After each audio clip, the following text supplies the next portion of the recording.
దేవుని నామానికి స్తోత్రం అండి. మరి కూడి వచ్చిన అందరికీ దేవుని నామం పేరిట కృతజ్ఞతలు తెలియజేస్తున్నాను.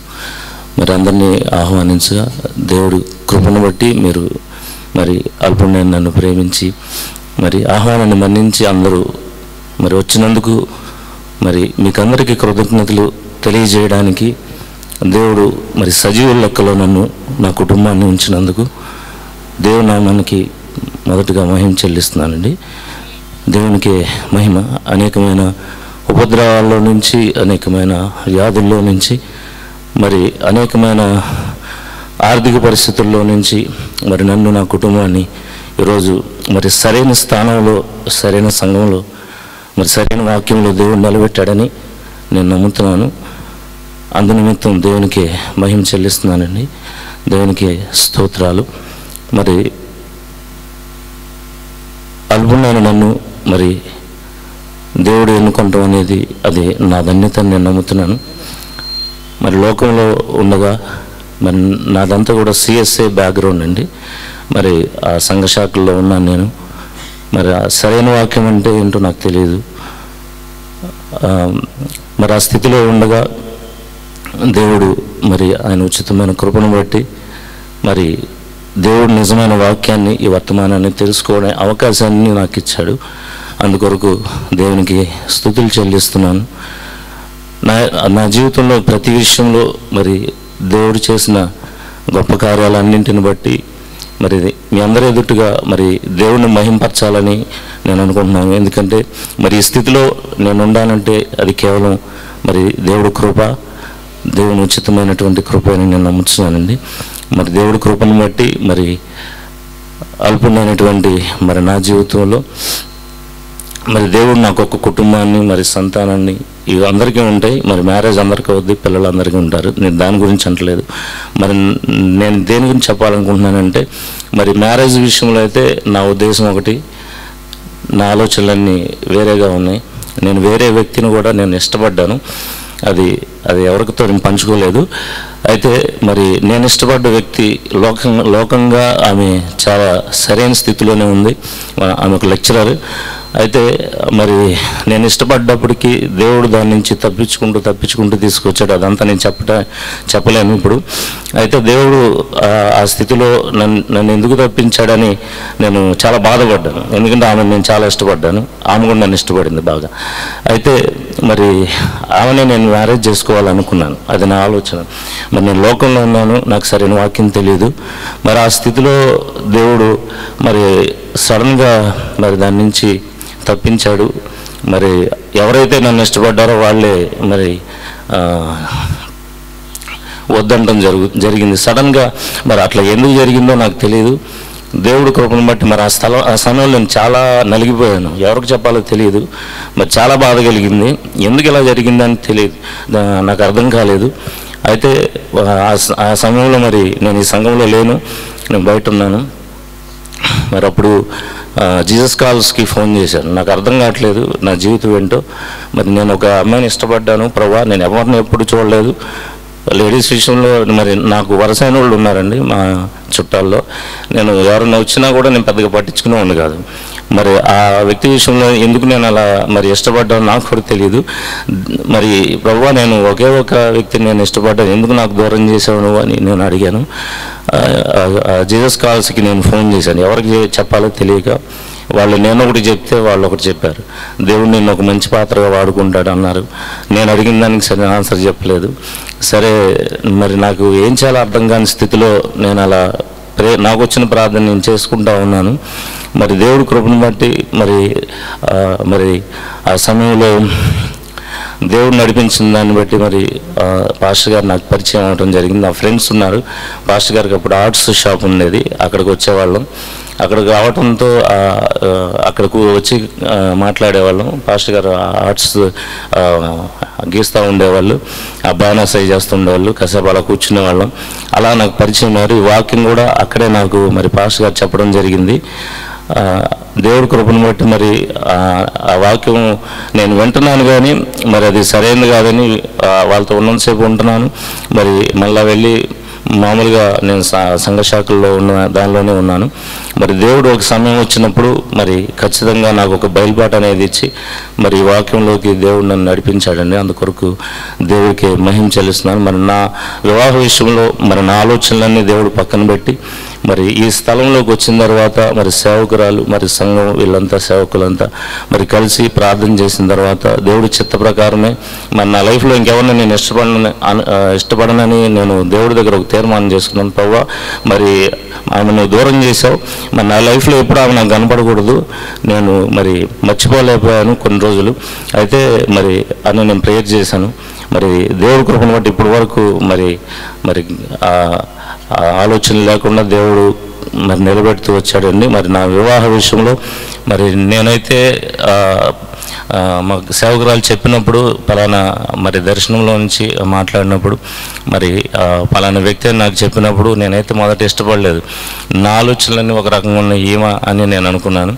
అయితే మరి దేవుడి కృపను బట్టి దేవుడు నాకు మరి మంచి మరి ఆలోచననిచ్చి మరి ఆ వివాహ విషయంలో లోబడ్డానికి మరి నాకైతే మరి అలాంటి మనసు రావట్లేదు ప్రభువా.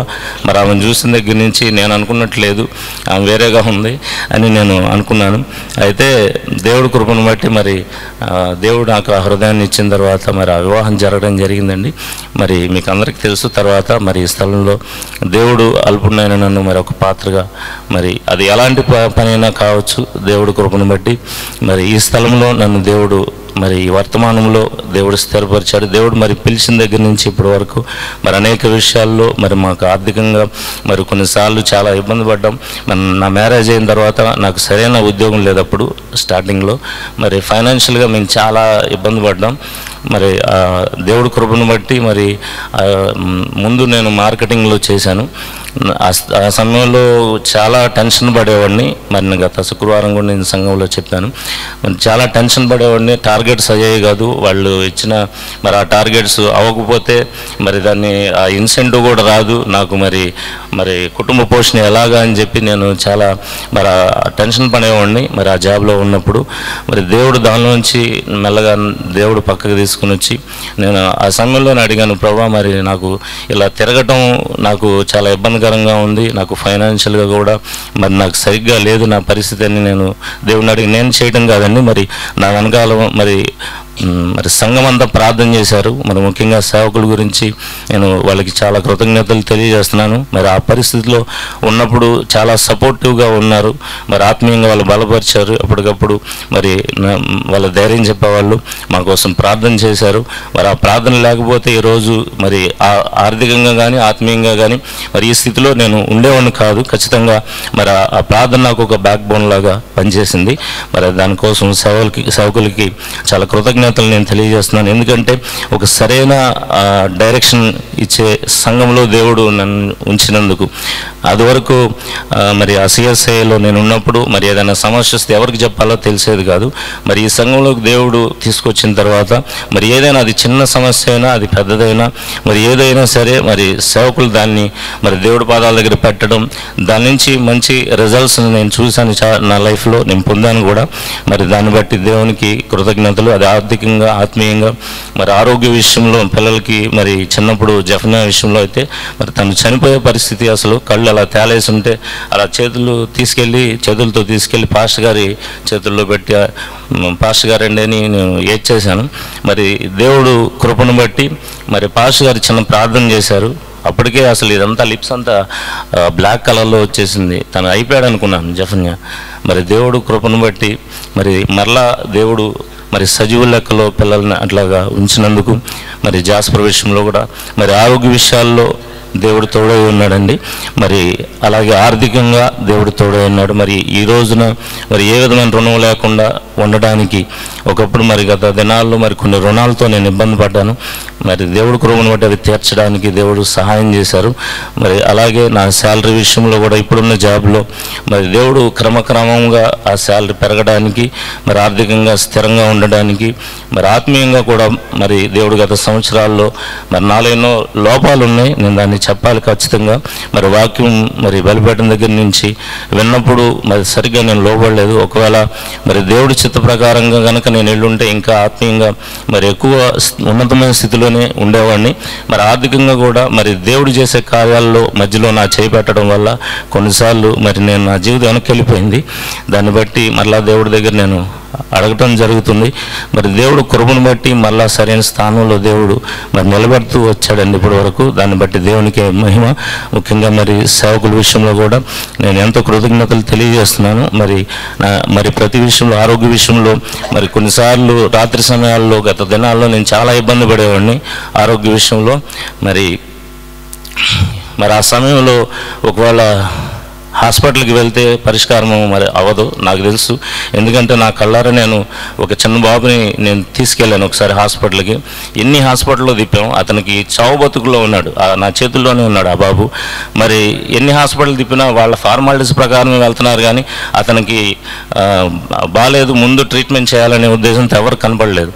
మరి అలాంటి అర్ధరాత్రి సమయాల్లో మాకు మరి హెల్త్ ఇష్యూ ఏదైనా వచ్చినప్పుడు కేవలం ఒక ఫోన్ చేయగానే పాస్టర్ గారు ఫోను లిఫ్ట్ చేయడం, మళ్ళీ మరి ప్రేయర్ చేయడం, దానివల్ల మరి రికవరీ అవ్వటం, ఇలాంటివన్నీ నా జీవితంలో చాలా మరి నేను చూశానండి. దాన్ని నేను మరి బహిరంగంగా చెప్పడానికి నేను ఇష్టపడుతున్నాను. ఎందుకంటే దేవుడికే మహిమ రావాలి, దానివల్ల దేవునికే మహిమ చెల్లిస్తున్నాను. మరి ఆరోగ్య విషయంలో, ఆర్థికంగా కూడా దేవుడు మరి మీకు చెప్పాను, మరి దేవుడు నా జాబ్లో మరి ఎంతో గొప్పగా నన్ను స్థిరపరిచాడు. మరి ఇప్పుడు ప్రజెంట్ నేను చేసే జాబ్లో మరి దాన్ని బట్టి దేవునికి మహిమ చెల్లిస్తున్నాను. మరి ఆ స్థలంలో నా గొప్పతనం ఏం లేదండి. మరి అధికారులు, యజమానులు వాళ్ళంతా కూడా చాలా ప్రేమగా ఉంటారు. ఎందుకంటే మరి అది దేవుడు వాళ్ళ హృదయాల్లో ఇవ్వకపోతే వాళ్ళు అలా ఉండరు. దేవునికి మహిమ చెల్లిస్తున్నాను. దాన్ని బట్టి కూడా మరి సంఘంలో కూడా దేవుడు కృపను బట్టి మరి ఒక స్థితిలో, ఒక స్థానంలో దేవుడు ఉంచినందుకు దేవుడికే మహిమ చెల్లిస్తున్నాను. దేవుడు నాకు అప్పగించిన పనుల్లో మరి ఇంకా బాధ్యతగా ఉండాలని, మరి సేవకులకు కూడా మంచి సహకారులుగా మా కుటుంబం ఉండాలని, ఆత్మీయంగా మేము ఎదగాలని మా కోసం ప్రార్థించండి. ఈ చిన్న సాక్షిని దేవుడు దీవించునుగా.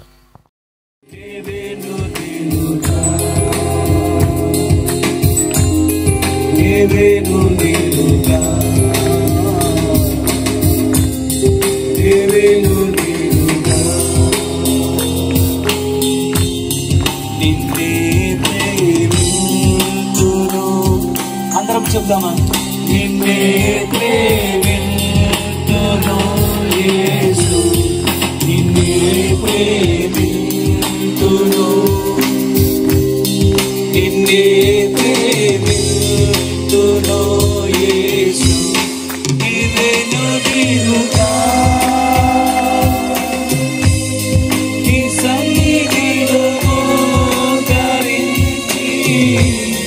నీ మార్గములో సాగేదా, నీ సన్నిధిలో మోకరించి నీ మార్గములో సాగేదా, నిరసించక సాగేదా, నీవేను దినుగా, నీవేను దినుగా. అందరం ఒకసారి పరిశుద్ధ గ్రంథంలో నుండి ఆదికాండం 13వ అధ్యాయం అండి 7 నుండి 11 వచనాల వరకు చూద్దాం అందరం. అప్పుడు అబ్రాహాము పశువుల కాపురులకును లోతు పశువుల కాపురులకు అందరూ కలిసి చూద్దామండి. కలాము పుట్టెను. ఆ కాలం ముందు కనానీయులు, పెరిజీలు ఆ దేశంలో కాపురం ఉండేను. కాబట్టి అబ్రాహాము మన బంధువురము గనుక నాకును నా పశువులకును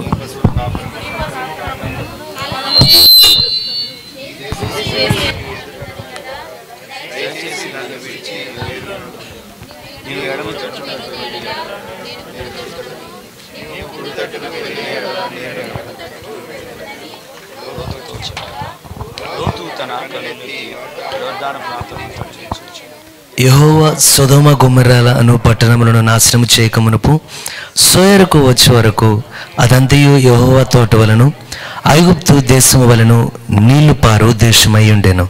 కాబట్టి లోతు తనకు యోర్దాను ప్రాంతమంతటిని ఏర్పరచుకొని తూర్పుగా ప్రయాణము చేసెను. అట్లు వారు ఒకరినొకరు వేరైపోయేరి. మరి దేవుడు చదవబడిన లేఖనాల్ని మనకి ఏ విధంగా కావాలని అలా మనకి విరిచి వడ్డించును గాక. మరి మీరు ఎంతమంది విన్నామో మరి వినే మీకు గ్రహించే శక్తిని, మరి ఇక్కడ నిలబడ్డ నాకు వివరించడానికి కావాల్సిన శక్తిని ఆయన అనుగ్రహించిన గాక. దయచేసి అందరు కూర్చుందామండి. చేరువచ్చిన మీ అందరికీ మహాగణుడు రక్షకుడైన ప్రభువైన యేసుక్రీస్తు నామములో శుభములండి. చాలా మంది ఉన్నారనుకుంటున్నానండి. దేవుడు మీ అందరిని దీవించిన గాక. నన్ను చూడంగానే కొంతమందికి ఉత్సాహం వచ్చి ఉండిద్దండి, దేనికంటే తొందరగా వదిలిపెట్టేస్తాడులే అని. వచ్చేటప్పుడు అడుగుతున్నాను నాన్నగారిని, మీరు చెప్పండి నాన్నగారు, నేను నా వల్ల కదా, నేను లేదు నువ్వు చెప్పు, కానీ నేను చెప్పను మీరు చెప్పండి. కొంచెం అటు ఇటు చేసే వరకు నా మీదుగా వచ్చింది. మరి ఇది బుధవారం అవడం వల్ల స్టెఫన్ సహోదరు సండే పెట్టుంటేనే మరి నాన్నగారు చూసేవాళ్ళు, మరి బుధవారం పెట్టడం వల్ల అది నా మీదకి వచ్చింది. మరి ఏదైనా దేవుడు మనకు కావాల్సిన కొద్ది లేఖనాలను వివరించిన గాక. ఇప్పుడు స్టెఫన్ అనే సాక్ష్యం చెప్తుంటే నాకు ఎలా ఉందంటే నా వర్తమానం అంతా చెప్పేస్తానంటే అనుకుంటున్నా కూర్చొని. తర్వాత నాన్నగారు వచ్చి చెప్తుంటే మిగతా పాటు నాన్నగారు కంప్లీట్ చేసేట్టున్నారు. వీళ్ళు తొందరగా దిగిపోతే బాగుండదేమో, తర్వాత చెప్పడానికి నాకేం ఉండదేమో. మరి చిన్న నేనైతే 20 నిమిషాలు అడిగాను, 20 నిమిషాలు నాకు చాలు, మిగతాది ఏమైనా ఉంటే మీరు చెప్పండి అని. మరి దేవుడు ఎంతవరకు ఆయన అవకాశం ఇస్తే అంతవరకు ఆయన మనతో మాట్లాడిన కాక. ఎంతమంది బాగా మొత్తుగా ఉందండి? ఎంతమంది కొంచెం మెలకుగా అనిపిస్తుంది? అంటే ఇంక ఇంటికి వెళ్ళలేదు కదా, ఇంకా చీకటి, అంటే ఇంకా 8 కూడా అవ్వలేదు అనుకుంటున్నాను, ఇంకా టైం. మరి కొద్ది సమయం దేవుడి లేఖనాలు వినడానికి కావాల్సిన మెలకుగా ఆయన ఇచ్చిన గాక. చర్చిలో అయితే మెలకుగా ఉన్నారా అని అడగాలండి, ఇక్కడైతే అడగాల్సిన అవసరం ఉండదు. ఎందుకంటే కన్ఫర్మేషన్ ఉంటుంది విశ్వాసం కూడా, చర్చిలో తీసుకున్నంతసేపు తీసుకోరని. మరి మనం చదివిన ఈ లేఖనం ఏదైతే లోతు గురించి మనం చదువుతున్నాం, అబ్రహాము లోతు గురించి, ఇది నేను మరి అనుదినం చదివే బైబిల్లో నేను చదివే మరి ఆ చాప్టర్స్లో ఇది మొన్న కనపడంగానే ఏదో ఒక చిన్నది మరి ఆకర్షించినట్టుండగానే మళ్ళీ నేను ఆ లేఖనాలు నోట్ చేయడం జరిగింది. ఈరోజు చెప్పడానికి మరి కొద్ది వర్తమానానికి సరిపోద్దని దాన్ని ఎంచుకోవడం జరిగింది. అయితే మనందరికీ తెలుసు అబ్రాము అనేది ఎవరికి ఇక్కడ కొత్తగా పరిచయం చేయాల్సిన క్యారెక్టర్ ఏమీ కాదండి. దాని గురించి ఇక్కడున్న అందరికీ తెలుసుని అనుకుంటున్నాను. అంటే వాళ్ళ సంతానం ఉన్నారేమో అనుకుంటున్నాను.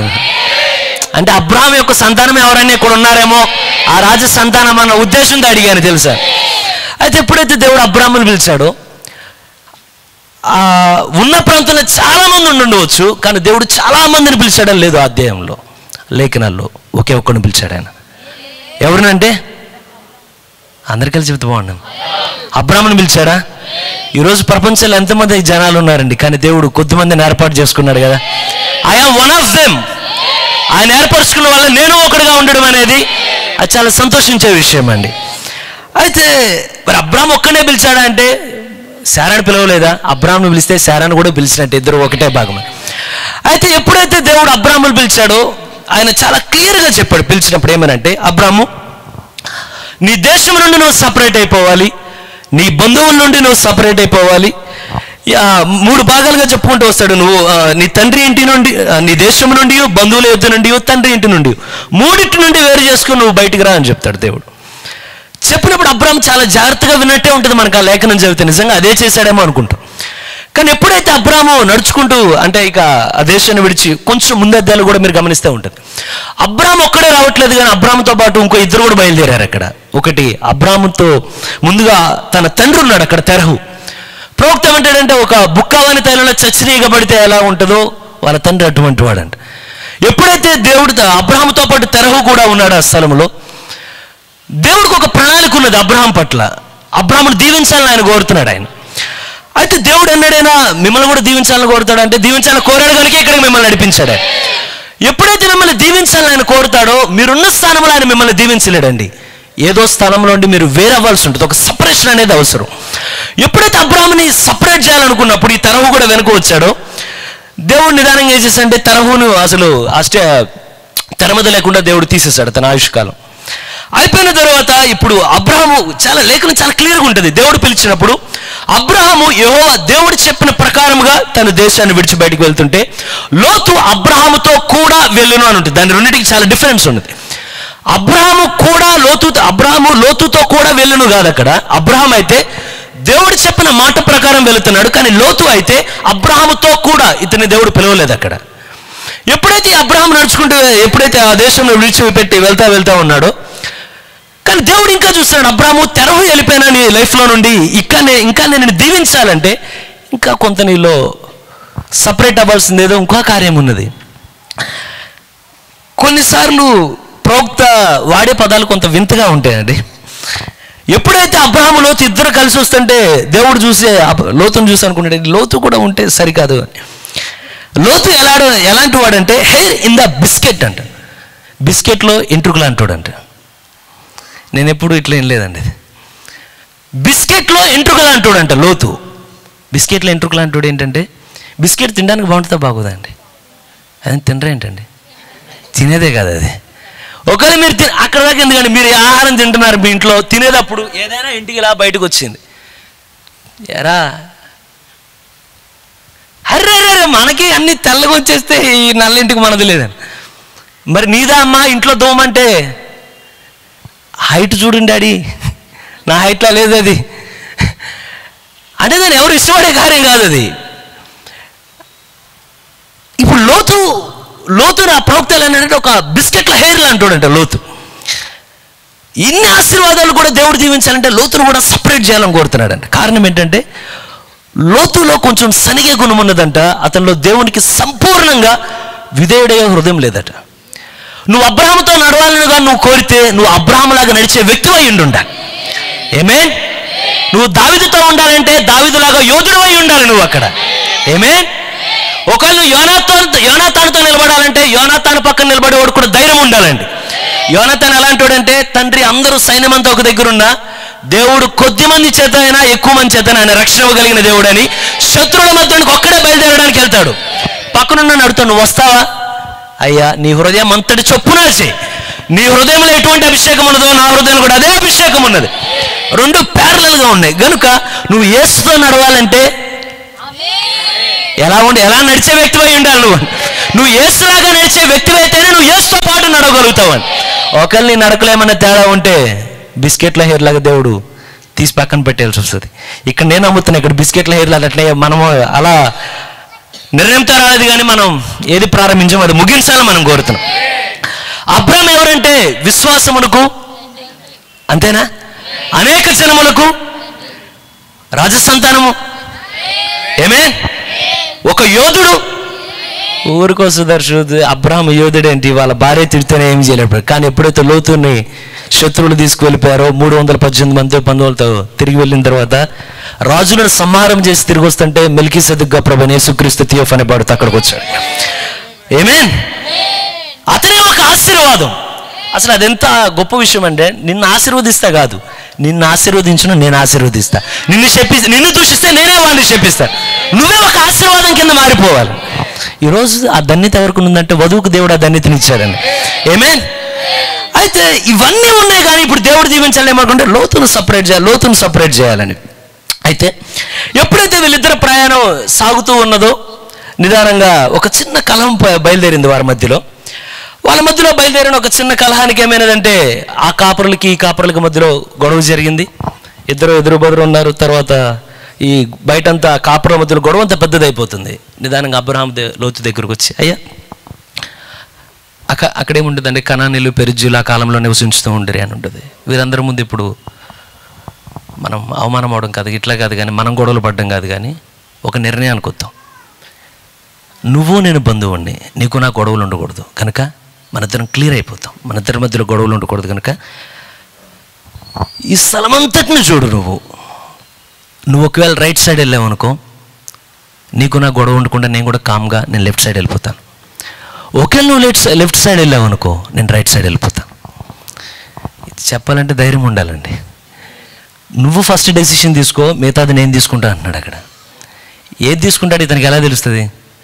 కానీ తెలుసు. ఏమే?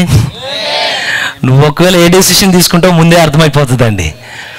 ఇప్పుడు లోతు దగ్గరకు వచ్చేసరికి లోతు అబ్రాహాము అనుకున్నట్టే తీసుకునే డెసిషన్ చూశాడంట. అటువైపు చూడంగానే ఒకవైపు అంతా ఎడారిలాగా ఈ ప్రదేశం అంతా బాగాలేదు, కానీ ఎప్పుడైతే ఇంకోవైపు చూడంగానే చాలా చక్కగా ఉన్నదంట.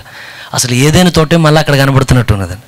వెంటనే అనుకున్నాడు, ఈ అబ్రాహాముతో పాటు ఈ ఎడారి ప్రాంతాల్లో తిరుగుతా ఇట్లా కాదు, కానీ వెళ్తే వన్ టైంలో సెటిల్మెంట్ అయిపోవాలా, వెల్ సెటిల్డ్గా అయిపోవాలి కనుక అని చెప్పి ఇటు కాకుండా అటే సెలెక్ట్ చేసుకున్నాడు. సెలెక్ట్ చేసుకునేటప్పుడు అబ్రాహాము ఏమీ అనట్లా, చెప్పాలంటే ఒక స్వార్థంగా చేసుకున్నట్టు అక్కడ, అంటే ఒక భౌతికమైన దృష్టిలో. ఎందుకంటే అక్కడ క్షేమంగా కనబడుతుంది. అసలు అబ్రాహాము నమ్ముకొని వచ్చాడు ఇక్కడ వరకు, వెళ్తున్నాను మరి అక్కడికి క్షేమంగా, సరేనాయన. కానీ ఎప్పుడైతే లోతు వెళ్తా ఉన్నాడో అబ్రాహాము అక్కడ ఉన్నాడట. అయితే ఒక చాయిస్, డెసిషన్ తీసుకునే టైం వచ్చింది లోతుకి, ఒక నిర్ణయం తీసుకునే సమయం. నువ్వెంతటి వాడివైనా, ఏ స్థితిలో నువ్వు ఉన్నా సరే, నీ లైఫ్లో కూడా ఒక టైం వస్తుంది. నువ్వేదో ఒకటి నిర్ణయం తీసుకునే టైం ఒకటి వస్తుంది నీ లైఫ్లో. ఆమేన్. నేను మెసేజ్ యాప్లో వీటి గురించి ఎదుగుతూ ఉంటే ప్రవక్త 3 వర్తమానాలు చెప్తుంటాడు. ఒకటి, ఏ టైమ్ ఆఫ్ డెసిషన్, నిర్ణయం తీసుకునే సమయం, నిర్ణయం తీసుకునే శక్తి, నువ్వు తీసుకున్న నిర్ణయానికి వచ్చే ప్రతిఫలం. ఈ 3 వెళ్తూ ఉంటాయి అట్లా. You know we have been forced to make decisions. కొన్నిసార్లు నీ జీవితంలో నిర్ణయం తీసుకోవడానికి నువ్వు ఒత్తిడి చేయబడతావు. అంటే నువ్వు ఖచ్చితంగా అక్కడ డెసిషన్ తీసుకోవాలి. నేను తీసుకోను అని నేను అది చెప్పను ఇది చెప్పను అనడానికి కుదరదంట. నువ్వు ఖచ్చితంగా తీసుకోవాలి. అది ఎవరైనా సరే, నువ్వు క్రీస్తుని నమ్మినా క్రీస్తుని నమ్మకపోయినా, నువ్వు ఒక నాస్తికుడు అయినా, ఎవరైనా సరే నీ లైఫ్లో ఏదో ఒక కార్యంలో అది వస్తుంది. There is a time when we have to come to the place where we got to say yes or no. అవును కాదు, ఈ రెండిట్లో ఏదో ఒక పదం నువ్వు చెప్పాలి అక్కడ నిర్ణయం దగ్గరకు వచ్చేసరికి. వస్తుంది అట్లాగా. You cannot stand neutral. అంటే నేను ఎస్ అని చెప్పనండి, నో అని చెప్పనండి, న్యూట్రల్గా స్తంభించిపోతానంటే కొన్ని కుదరవు. మీకు ఉదాహరణ చెప్తాను. క్రైస్తవ వివాహాలు ఎంతమంది చూసిన వాళ్ళు ఉన్నారు ఇక్కడ? అందరూ చూశారు కదండి. పెళ్ళిలో ఏమడుగుతారండి? మొత్తం అయిన తర్వాత భార్య భర్తలు నుంచోబెడతారు. అంటే అప్పుడు వధూవరులు అనాలి వాళ్ళని. నుంచోబెట్టిన తర్వాత అడుగుతారు ఏమనంటే, మరి నీకు ఒకవేళ అనుకోండి, ఈ పురుషుని వివాహం చేసుకోవడం నీకు సమ్మతమేనా అంటే, సమ్మతమేనా? సమ్మతం కాదా? అటు ఇటు ఉండవు, ఏదో ఒకటి చెప్పాలి నువ్వు అక్కడ. నీకు ఇష్టమో ఇష్టం లేదో ఏదో ఒకటి చెప్పాలి అక్కడ. నేను అవును అని చెప్పను, కాదు అని చెప్పనంటే పాస్టర్ గారు కూడా ఉంటారు, నేను నీకు పెళ్లి చేస్తారని చెప్పను, చేయలేనని చెప్పలేను నేను. నువ్వు ఏదో ఒకటి చెప్పాలి, ఎస్ఆర్ నో అనేది. నువ్వు చెప్పకపోతే ఎట్లాగా? ఒకవేళ వెనకాల ఎవరైనా ఉండి చూడు పాప మౌనంగా ఉన్నది అంటే, మౌనం అర్ధంగీకారం అంటారండి. ఒకవేళ సైలెంట్గా ఉందని అర్ధంగీకారం అనుకొని చేసేయచ్చు కంటే, మరి అర్ధంగీకారంలో ఇంకోటే ఉంది, అంగీకారం కాదనేది కూడా ఉంది కదా. అక్కడ నువ్వు స్పష్టంగా పదం చెప్పాలి, అవును కాదు, నీకు ఇష్టమా ఇష్టం లేదా అని. ఏమే నేను ఎక్కడెక్కడోనండి అక్కడక్కడ రాసిన పేపర్లన్నీ దేవుడి దయబట్టి వచ్చే టైంలో ఎడ్జిట్ చేసుకుంటూ వచ్చానండి. లేఖనాల్లో మీరు గమనించండి, ఎప్పుడైతే రిబ్కాను మీరు గమనిస్తే, ఎలియాజర్ని అబ్రహాం పంపించాడు. పంపించిన తర్వాత నిజానికి ఇది నిర్ణయం అనేది ప్రతి ఒక్కరి జీవితంలో ఎలా ఉంటుందో చూడండి. ఎప్పుడైతే అబ్రహాము ఇస్సాకు కోసం ఒక దూతను పంపించవలసి ఉన్నాడు, అంటే తేవడం కోసం ఒక వర్తమానికుడిని, ఏదైనా మనం చదివిన వర్తమానాలను బట్టి ఎప్పుడైతే పంపించేటప్పుడు తన పని వాళ్ళందరిలో ఎవరినైనా పంపించచ్చు అతను. కానీ ఎవరిని పడితే వాళ్ళని పంపించట్లా. తన డెసిషన్ సరిగ్గా తీసుకున్నాడంట. దీనికి వాళ్ళు వీళ్ళు కాదు, కానీ ఎలియాజరే కరెక్ట్గా సెట్ అయినవాడు అని చెప్పి ఎలియాజర్ రా, నువ్వే దీనికి సరైనవాడు అని. ఎప్పుడైతే ఎలియాజర్ వచ్చాడో రాగానే ఇప్పుడు ప్రమాణం చేయించుకున్న తర్వాత ఎలియాజర్ని పంపించేటప్పుడు, ఈ ఎలియాజర్ మనకి స్టోరీ అంతా తెలుసు. ఈ ఎలియాజర్ వెళ్ళేటప్పుడు ఎలియాజర్ పని వధువును, సరే ఇది వచ్చే దాంట్లో మళ్ళీ ముందున్న దాంట్లో చూద్దామండి. ఎప్పుడైతే ఎలియాజర్ వెళ్తా అక్కడికి వెళ్ళాడు, మనకు అదంతా తెలుసు. మోకాళ్ళు వేసి అక్కడ ఒంటెలను కూడా మోకాళ్ళు లేపిస్తాడు, ప్రార్థన చేస్తాడు. ముందే చెప్తాడు ఏమనంటే, ప్రభువా అబ్రాహాం నాకేం చెప్పాడంటే, ఇక్కడెక్కడ తేవద్దన్నాడు, వెళ్ళి అక్కడ వారి యొక్క రక్త సంబంధంలో నుండి మాత్రమే స్త్రీని దామన్నాడు. కాబట్టి అక్కడ నేను తెచ్చే వరకు నా వల్ల కాదు కనుక నువ్వు దయచేసి సహాయం తెచ్చి. అబ్రాహాం ముందే చెప్పాడు, నువ్వేమి కంగారు పడుకు, నీకు ముందు నాకు ఏ దేవుడు ప్రమాణం చేశాడో ఆ దేవుని యొక్క దేవదూత వచ్చింది, ఆ దూత వచ్చి నేను నడిపిస్తుంది అని చెప్పి తెలియకుండానే ఎలియాజర్ నడిపిస్తుండగానే ఆ స్థలానికి వెళ్ళాడు. అంత ఎగ్జాక్ట్గా జరిగిపోయిన తర్వాత వివాహానికి కూడా వాళ్ళు ఓకే అన్నారు. అక్కడికి వెళ్ళిన తర్వాత వాళ్ళ లాభాను వీళ్ళందరూ అడుగుతారు, ఏమంటారు వివాహం కోసం? వాళ్ళందరూ అంటారు, ఇది యెహోవా వలన కలిగిన కార్యం, అవునని కానీ కాదని కానీ మేము చెప్పలేం, దేవుడి చిత్తానికి మేము అప్పగిస్తున్నామని. కానీ ఎప్పుడైతే ఆ రోజు రాత్రంతా మళ్ళీ పనుకోవడం, ఎలియాజరు వీళ్ళందరూ పనుకుంటారు, ఆ రోజు రాత్రంతా పని వాళ్ళందరూ ఉదయాన్నే లేచిన తర్వాత వెంటనే ఎలియాజరు ఏమంటాడు, నేను వెళ్ళిపోతానంటాడు. ఎక్కడికి వెళ్ళలేదు బాబు, నువ్వేం తీసుకెళ్ళేది మామూలుగా నా చిన్నప్పుడు పెంచిన పాపని అట్లా ఒక రోజులో తీసుకెళ్ళిపోతానంటే నేను మాటకి ఆగే ప్రసక్తి లేదు. నేను ఏ పని మీద వచ్చానో ఆ పని ముగించబడాలి. అప్పుడు మాటకి అడుగుతున్నారు ఏమనంటే, ఇప్పుడు నువ్వు వెళ్ళిపోతా అన్నావు, ఇప్పుడు ఒకసారి ఆ చిన్నదాన్ని అడుగు. ఎప్పుడైతే రిబ్కాని తీసుకొచ్చిన తర్వాత ఇప్పుడు రిబ్కా ఏం చేయాలంటే, ఈ మనుషులతో కూడా పోవడానికి నీకు ఇష్టమేనా? ఇస్సాకు తర్వాత సంగతి, ముందు అసలు ఇప్పుడు నేను తీసుకెళ్లే వ్యక్తి ఈ వ్యక్తి మీద నీకు నమ్మకం కుదురుతుందా? సోదరుడా, నువ్వెంత వర్తమానం తెలిసిన వ్యక్తివైనా నువ్వు ఒక వర్తమానం ఒకరికి చెప్పేటప్పుడు నువ్వు చెప్పే వర్తమానాన్ని జనాలు నమ్మొచ్చు, ఫస్ట్ నీ మీద నమ్మకం రావాలి జనాలకి. ఇంకొంచెం గట్టిగా ఆమెనే నాల్సిందండి ఇది. నువ్వు చెప్పే వర్తమానం రైట్ అయి ఉండొచ్చు కానీ, నువ్వు పరిచయం చేసే వాక్యం రైట్ అయి ఉండొచ్చు కానీ, నువ్వు ఇంట్రడ్యూస్ చేసేటప్పుడు జనాలకి ముందు నీ మీద అంటూ ఒక నమ్మకం రావాలి. వాళ్ళకి నీ మీద వాళ్ళకి నమ్మకం రాబోతో నువ్వు ఎన్ని మర్మాలు చెప్పినా లోపల ఒక చిన్న స్మైల్ ఇస్తారు. కొన్నిసార్లు కొంతమంది నాకు వచ్చి ఏమైనా చూపిస్తే అలాగే అనిపిస్తుంది. బయటికి మనం కానీ నీకు కావాల్సింది లైఫ్ అనేది ప్రాముఖ్యం. అక్కడ రీసెంట్గా ఒక చిన్న ఎగ్జాంపుల్ చెప్తే అర్థమైంది. ఇంట్లో ఉంటే నేను రెడీ అవుతున్న టైంలో కాలింగ్ బెల్ కొట్టంగానే బయటికి వెళ్ళాను. డెక్కన్ క్రానికల్స్ అనుకుంటా పేపర్ తీసుకొచ్చి అమ్మే వ్యక్తి అక్కడ నుంచొని ఉన్నాడు. ఆ వ్యక్తిని చూడగానే నాకు తెలిసి ఒక 5'8" అట్లా ఉంటాడేమో, 5'7" అలా ఉంటాడు హైట్. ఆయన చాలా ఒబీడియంట్గా బెండ్ అయిపోయాడు. ఆయన ఎలా ఉంటాడో నాకు తెలియదు కానీ అక్కడ మాటికి ఎప్పుడైతే చాలా ఒబీడియంట్గా బెండ్ అయిపోయి మాట్లాడేది కూడా చాలా విధేయతగా మాట్లాడతాడు, చాలా ఒబీడియంట్గా మాట్లాడతాడు. ఆ వ్యక్తిని చూడగానే ఒక 2 minutes మాట్లాడాను నాతో, అంతే. పేపర్ తీసుకుంటారంటే లేదు నాకేం అక్కర్లేదని చెప్పాను, వెళ్ళిపోయాను. కానీ వెళ్ళంగానే ఏమనిపించింది అంటే, తీసుకుంటే పోయేదేమో, అతను అంత మర్యాదగా మాట్లాడాడు అనిపించింది. తర్వాత మోజెస్ దగ్గరికి వెళ్ళి, మోజెస్ ఇట్లా వచ్చాడు తెలిసంటే మోజెస్ కూడా ఇప్పుడు సేమ్ అన్న అదే వ్యక్తి మా దగ్గర కూడా వచ్చాడు. నాకు డెక్కన్ క్రానికల్స్ పేపర్ గురించి ఐడియా లేదు ఆ క్షణంలో. నా ముందు ఎవరైతే రిప్రజెంట్ చేయడానికి వచ్చారో వాళ్ళు సరిగ్గా నాకు రిప్రజెంట్ చేసినప్పుడు వాళ్ళు తెచ్చిన ప్రొడక్ట్ మీద నాకు నమ్మకం అనిపించింది. కనుక నువ్వు ఈ వర్తమానాన్ని నువ్వు ఎవరికైనా రిప్రజెంట్ చేసేటప్పుడు ముందు నీకంటూ వాళ్ళకి నీ మీద ఒక నమ్మకం అనేది రావాలా, నీ జీవితం మీద వాళ్ళకి నమ్మకం అనేది రావాలా. నువ్వు దేవుడితో ఉన్నావని వాళ్ళు గుర్తించాలా, నీతో దేవుడు ఉన్నాడని వాళ్ళు గుర్తించాలా. అది కానీ గుర్తించలేదనుకో సహోదరుడా, నువ్వు ఎన్ని వర్తమానాలు ఇచ్చినా సరే లిటిల్ స్మైల్. కానీ చాలా స్పష్టంగా ఉన్నది. ఎలియాజర్ చూసి, వెళ్తావా ఈ మనుషులతో? నాకు నమ్మకం ఉన్నది, వెళ్తాను. వధువు ఎవరో డిసైడ్ చేసేది ఎలియాజర్ కాదండి, అది ఎలియాజర్ పని కాదు. డిసైడ్ చేసేది ఎలియాజర్ పని ఏంటంటే, ఏ వధువు కొరకు పంపించాడో ఆ వధువుని కనుగొనడం అనేది ఎలియాజర్ పని. అక్కడ నేను ఎందుకని ఆ మాట అన్నాను అంటే, ఏమనంటే నేను చెప్పాలనుకున్న వర్తమానం అంతా స్టెఫన్ అనే చెప్పేశాడని ఎందుకన్నాను మీకు ఒక విషయం చెప్తాను. కారణం ఏంటంటే, మీరు ఎవరు పేపర్ చూసి కంగారు పడబాకండి. నేను అక్కడక్కడ ఎన్ని మొత్తం నాకు దేవుడు ఇచ్చిన ఆలోచన బట్టి అక్కడ ఈ వర్తమానం నేనేమో కాదంటే, కానీ ఒకటి నిజం, దేవుడు ఎప్పుడైనా ఒక అవకాశం అనేది ఇస్తే వెనకాల వర్తమానం కూడా ఇస్తేనే అవకాశం ఇస్తాడు దేవుడు. అక్కడ in many things of life we are given a choice. నీకు అన్ని చాలా విషయాల్లో నీకు జీవితంలో నిర్ణయం అనేది వస్తుంది. Choice is a great thing. నీ జీవితంలో ఎంపిక చేసుకున్నది ఒక గొప్ప విషయం. అది నువ్వు అర్థం చేసుకోగలిగితే, నువ్వు ఏది ఎంపిక చేస్తావో అదే నిన్ను ఉన్నత స్థాయిలో నిలబెట్టగలదు. నువ్వు ఏది ఎంపిక చేస్తావో అదే నిన్ను పడగొట్టి కింద స్థాయిలో అది పెట్టగలదు. ఇది మొత్తం దేని మీద ఆధారపడిందంటే, వాట్ యు ఆర్ చూసింగ్, ఏది నువ్వు ఎంపిక చేస్తున్నావు. అయితే చాలా ఎంపిక చేయొచ్చు. ఎడ్యుకేషన్ నీ చేతిలో ఉన్నది.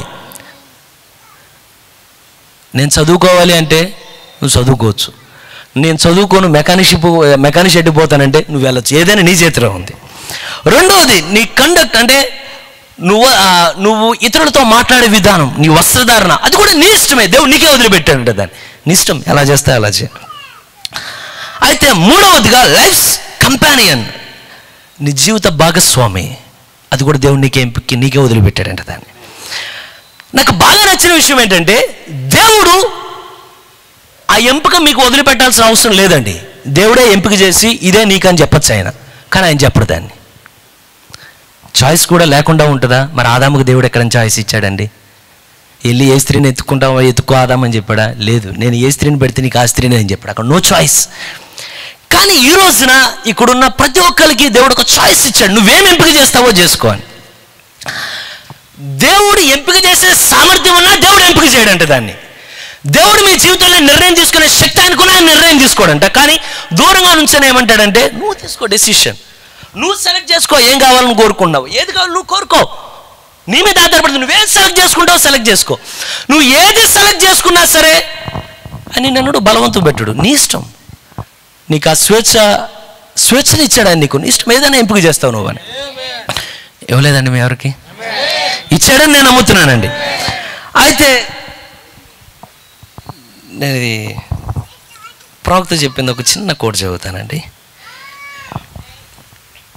ఇక్కడ పెళ్ళి అయిన వాళ్ళు ఎంతమంది ఉన్నారో, పెళ్ళి అవ్వాల్సిన వాళ్ళు ఎంతమంది ఉన్నారో, మరి అందరికీ దేవుడు దయ చూపును కాక. చాలా చక్కగా ఉందండి వాతావరణం, నాకు అలా అనిపిస్తుంది. మరి ఒకళ్ళు వివాహం చేసుకునే వ్యక్తి అయితే now it's a serious thing. ఇది చాలా ప్రాముఖ్యమైన విషయం. అది చాలా, ఇది ఆటలాడే సమయం కాదు వివాహం అనేది, నువ్వు చేసే ఎంపిక అనేది. ఏ man in his right mind that's planning a future that he should choose that wife very careful. చాలా జాగ్రత్తగా నువ్వు ఎంపిక చేసుకోవాలి. కారణం ఎందుకంటే నువ్వు చేసే ప్రమాణం ఏం చేస్తున్నావు అంటే, నాకు సంతృప్తి అనిపించే వరకు, నాకు విసుకొచ్చేటప్పుడు అని కాదు, నా మరణాంతం వరకు నేను నీతోనే నిలబడతాను. నువ్వు చేసేది ఒక చాలా ప్రాముఖ్యమైన కార్యాన్ని చేస్తున్నావు కనుక చాలా జాగ్రత్తగా నువ్వు చేసుకోవాలనేది. ప్రవక్త రిపీటెడ్గా మెసేజ్లో ఏమంటాడంటే, నువ్వు వివాహం చేసుకోవాలనుకున్నప్పుడు ప్రార్థించు, ప్రార్థించు, ప్రార్థించు, ప్రార్థించు, ప్రార్థించు, ప్రార్థించు. నీ వివాహం అనే ఎంపిక దేని మీద జరగాలంటే ప్రార్థన మీద మాత్రమే ఆ ఎంపిక అనేది జరగాలండి. ఆమేన్. ఒక ప్రార్థన లేని వ్యక్తి అంటే పవర్ లేని వ్యక్తి వారు సమానం అండి. ప్రేరణ ఉన్న వ్యక్తులనే ఒక పవర్, ఒక అభిషేకం, ఒక ఎనైటింగ్ అనేది కనపడుతుంది అండి.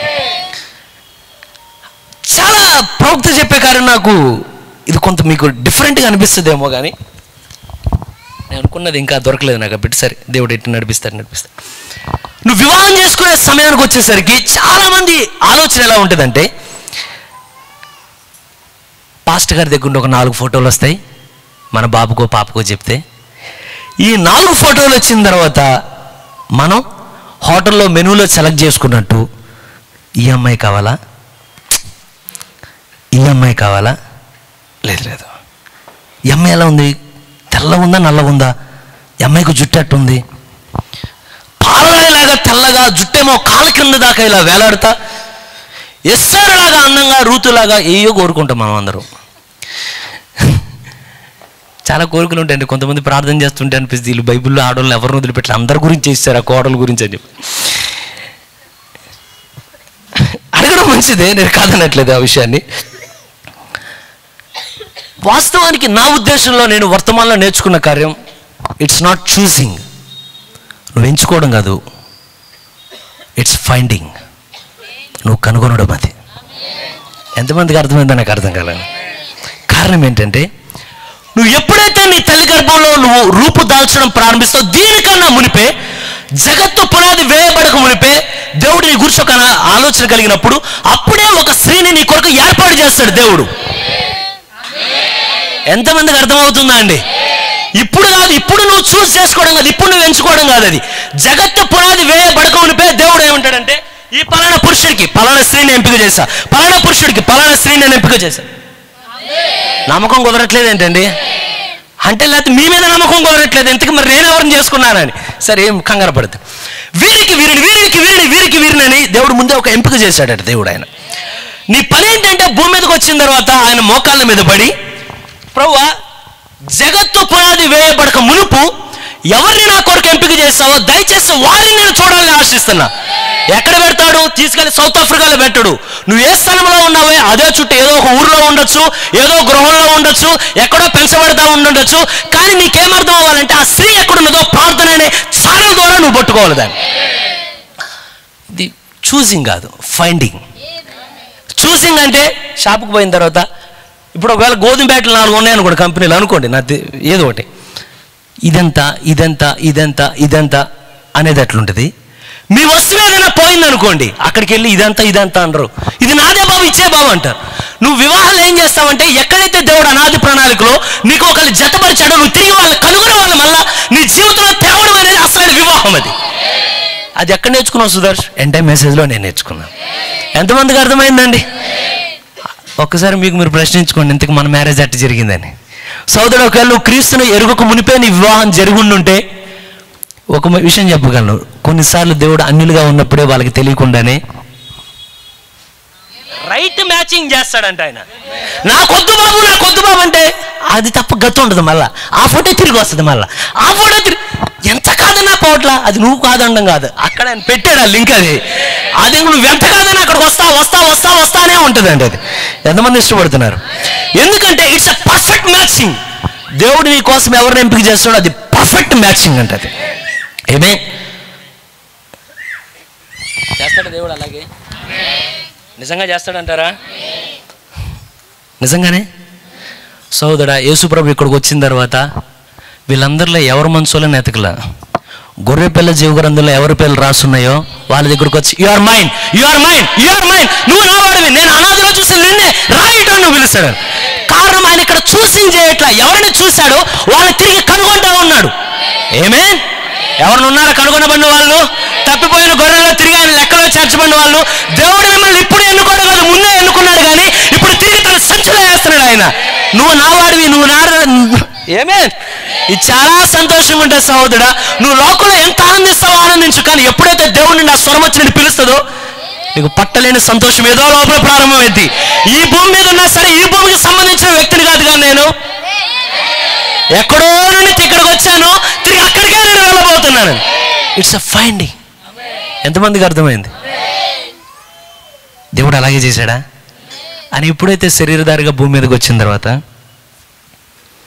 గలిలే తీరాల్లో అలా వెళ్తా సీమోను ఆంద్రే దగ్గరికి వెళ్ళి నా వెంబడి రండి. సీమోను ఆంద్రేని ఎందుకు పిలిచాడని ఇంకొకళ్ళు ఎందుకు పిలవలా? సీమోను ఆంద్రే గొర్రెపిల్ల జీవగ్రంథంలో అక్కడ రాయబడి ఉన్నా, నా ఎద్దుకు రండి, మిమ్మల్ని చేపలు పట్టేవాళ్ళుగా రొయ్యలు పట్టేవాళ్ళుగా కాదు, ఇక మనుషులు పట్టే జాలరుగా చేస్తాం మిమ్మల్ని, రండి. ఏమే మళ్ళీ పక్కన ఇంకెవరిని కనపట్లేదు ఆయన. మళ్ళీ నిదానంగా నడుచుకుంటూ వెళ్తా యాకోబు యోహాను దగ్గరికి వెళ్ళి నా వెంబడి రండి.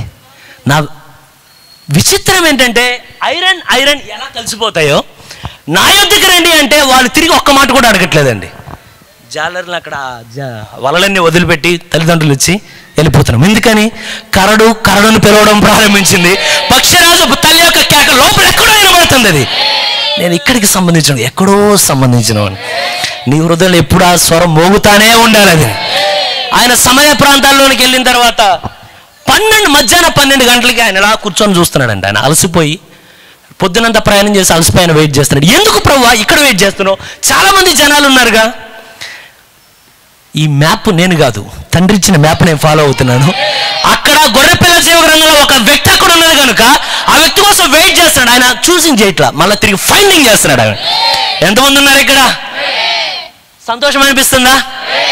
తిరిగి ఆయన మళ్ళా కలుసుకున్నందుకు, తిరిగి మనల్ని రక్షించినందుకు, ఆయన తన రక్తం చేత కడిగినందుకు, తన ఆత్మను మనకి ఇచ్చినందుకు, మనం దేనికి యోగ్యులం కాదో దానికి యోగ్యులుగా చేస్తున్నందుకు ఏమే ఎల్లప్పుడు దాంతోనే నిలబడదాం. అక్కడే కాదు, ఆఖరికి మేడి చెట్టు కింద కూడా వెళ్తున్నాడు ఆయన. మేడి చెట్టు కింద నీకేం పని ప్రభువా? పైన ఒక ఆయన ఉన్నాడు, ఈయన మర్చిపోయాడు. ఆ పైన ఈయన పేరు ఉందన్న విషయం మర్చిపోయాడు. అక్కడ ఈ పొట్టి జక్కయ్య నువ్వు ఇప్పుడు నన్ను చూస్తున్నావు, నేను బుక్లో ఎప్పుడో చూశాను నేను ఈ పేరు. ఏమన్నాడు జక్కయ్య? ప్రభువా నేను ఎవరెవరి దగ్గర తీసుకున్నానో 4 గంటలు తిరిగి చెల్లించేస్తాను. రెండవది, కానీ ఇంకో విషయం చెప్పాలి. ఈరోజు మన ఎంటైమెసేజ్ చర్చిలో, ప్రాముఖ్యంగా టెబర్నకల్ ఆఫ్ జీసస్ క్రైస్ట్ చర్చిలో దేవుడి చిత్తం అంటే యవనస్తులకి చాలా భయం అండి. పాస్ట్ గారు తీసుకొచ్చి తెల్ల పాలరాయిని తీసుకెళ్ళి నల్లగున్న వ్యక్తికే ఇస్తారు. ఈయన అసలు ఈ పాపను చూడు, వీళ్ళ అంకుల వీళ్ళ భర్త నాకు అర్థం కావట్లేదండి. అసలు భయపడిపోతున్న టెబర్నకల్ ప్రాముఖ్యంగా ఏ చర్చిలో. ఎందుకంటే బయట చర్చిలో మీకు ఛాన్స్ ఇస్తారు. ఇచ్చేవాళ్ళు కూడా ఎలా అంటే, నేను వెళ్తే బాగుంది కానీ ఒక రెజ్యూమ్ ఇచ్చినట్టు ఇస్తారు పెళ్ళికి. ఏమి రెజ్యూమ్ అంటే, రంగు ఈ రంగు ఉండాలి, ఎత్తు ఈ ఎత్తు ఉండాలి, పర్సనాలిటీ ఇలా ఉండాలి, చదువు ఇలా ఉండాలి, ఉద్యోగం. నేను ఒక ఎక్స్ప్రెషన్ చెప్పాలనుకున్నా కానీ చెప్తే మీ అందరు నా మీద కోపం వస్తుంది. నాకు అందుకని చెప్పట్లేదు, కానీ నాకు అలా అనిపించింది. వివాహాలు గమనిస్తే నువ్వంతా రెజ్యూమ్ ఇచ్చి చెప్పి ఫైనల్లో ఒక ట్యాగ్ తగిలిస్తాం. ఏంటి తెలుసా? దేవుడి చిత్తం అండి. దాంట్లో లేనిదే అది, మిగతా ఉన్నాయి దాంట్లో లేనిదే అది దేవుడి చిత్తం. కానీ నువ్వు ఫైనల్లో తగిలించాడే. ఇవన్నీ దేవుడు అనుకూలపరిస్తే, కానీ దేవుడి చిత్తం అంటే అట్లా కాదు. నువ్వు పెట్టే పేపర్ అంతా ఖాళీగా ఉండి ఒకే అక్షరం ఉండాలి. దేవుడి చిత్తం ఏదైతేనే. నీకు దేవుడి చిత్త ప్రకారం నిలబడాలంటే దమ్ము ఉండాలి. నేను వాడిని పదం సరిగ్గా వాడని నేను కోరుతున్నానండి. నీకు ధైర్యం అనేది గుండెల్లో ఉండాలి. 10 మంది ఏమన్నా సరే ఇది దేవుడి చిత్తం అని పెళ్లి జరిగి ఒకళ్ళందరూ, నేను మా సహోదరు గురించి సుప్రేఖ పెళ్ళికి వచ్చిన తర్వాత ఎవరు పెళ్ళి కొడుకు అన్నారు. నువ్వు ఎవరు పెళ్ళి కొడుకు అనుకున్నా సరే ఇది దేవుడి చిత్తం, నువ్వేం చేసుకున్నా సరే నాకు. సునాద వివాహానికి వచ్చేసరికి ఎక్కడుంటాడు మీ బావగారు అన్న? కారం పెద్ద ఆయన ఢిల్లీలో ఇచ్చారు. ఆలోచించండి రా. ఆలోచించేది ఏముండదు, మేము ఆలోచించం. ఆయన ఆలోచిస్తాడు, మేము పాటిస్తాం. ఆయన శాసిస్తాడు, మేము పాటిస్తాం అక్కడ, అంతే. కనుక నీకు దేవుడి చిత్తం అని ఎవరైనా మీరు ఇక్కడ చెప్పాలనుకుంటే, సుదర్శు పెద్ద పాస్ట్ గారంటే అట్ట మాట్లాడు, నువ్వు కూడా అట్ట మాట్లాడబాక, ఏదో ఉన్న కొంచెం ఆశలు కూడా ఆర్పేమాక, నువ్వు కూడా వినవా అంటే లేఖనం విన్నప్పుడు నేను ఎలా వినగలను ఆ మాట? ఏమే, నువ్వు రంగు అడగకూడదు, హైట్ అడగకూడదు, కలర్ అడగకూడదు. ఇంకోటి నేను చెప్పను, మీకు తెలిసేది అదైతే అసలు అడగకూడదు. అది అడగకపోవడం చాలా మంచిది. అది మీరు అడిగితే మీ మీద ఉన్న గౌరవం మాకు పోతుంది. అవునంటారా? మీ వాళ్ళు మా వాళ్ళు కాదు. మనం దేని మీదకి వచ్చామంటే, పేతురు చూసినప్పుడు దానిలో వేటిని చూశాడు? కప్పలను చూశాడా? దుప్పటికి కిందకు వచ్చినప్పుడు కప్పలు చూశాడా? బల్లులు చూశాడా? దాంట్లో అపవిత్రమైన వాటన్నిటిని చూశాడా? ఎవరు సార్ వాళ్ళందరూ? మనమే. ఇక్కడ మనం అదే అన్నాం కదా, అది కూడా అక్కడ ఏదో పురుగై ఉంటుంది అక్కడ. కానీ ఈరోజు ఏమేమంటే, ప్రభువైన యేసుక్రీస్తు తన రక్తాన్ని కార్చిన తర్వాత మనందరినీ రాజులైన యాజక సమూహంగా చేసి అమూల్యమైన సంతానంగా మనం మార్చిన తర్వాత ఇంక నువ్వు ఆ మాట అడకపోవడం చాలా మంచిది. కానీ ఇప్పటికి నీకు అవకాశం ఉంది. ఈ టాబర్నకల్ ఆఫ్ జీసస్ క్రైస్ట్ కాబట్టి ఇంకో చర్చి ఉంది. You have a choice. నువ్వు తీసుకోవచ్చు నిర్ణయం. ఎవరు ఆపరు, ఎవరు ఆపరు. అదే వాక్యం. లోతు దగ్గరకు వచ్చి అబ్రాహాం ఆపట్ల, నువ్వెందుకు కట్టిపోతాడు మంచి ఆపట్ల. అబ్రాహాం వెళ్దాం అనుకున్నావు, వెళ్ళు, నీ ఇష్టం.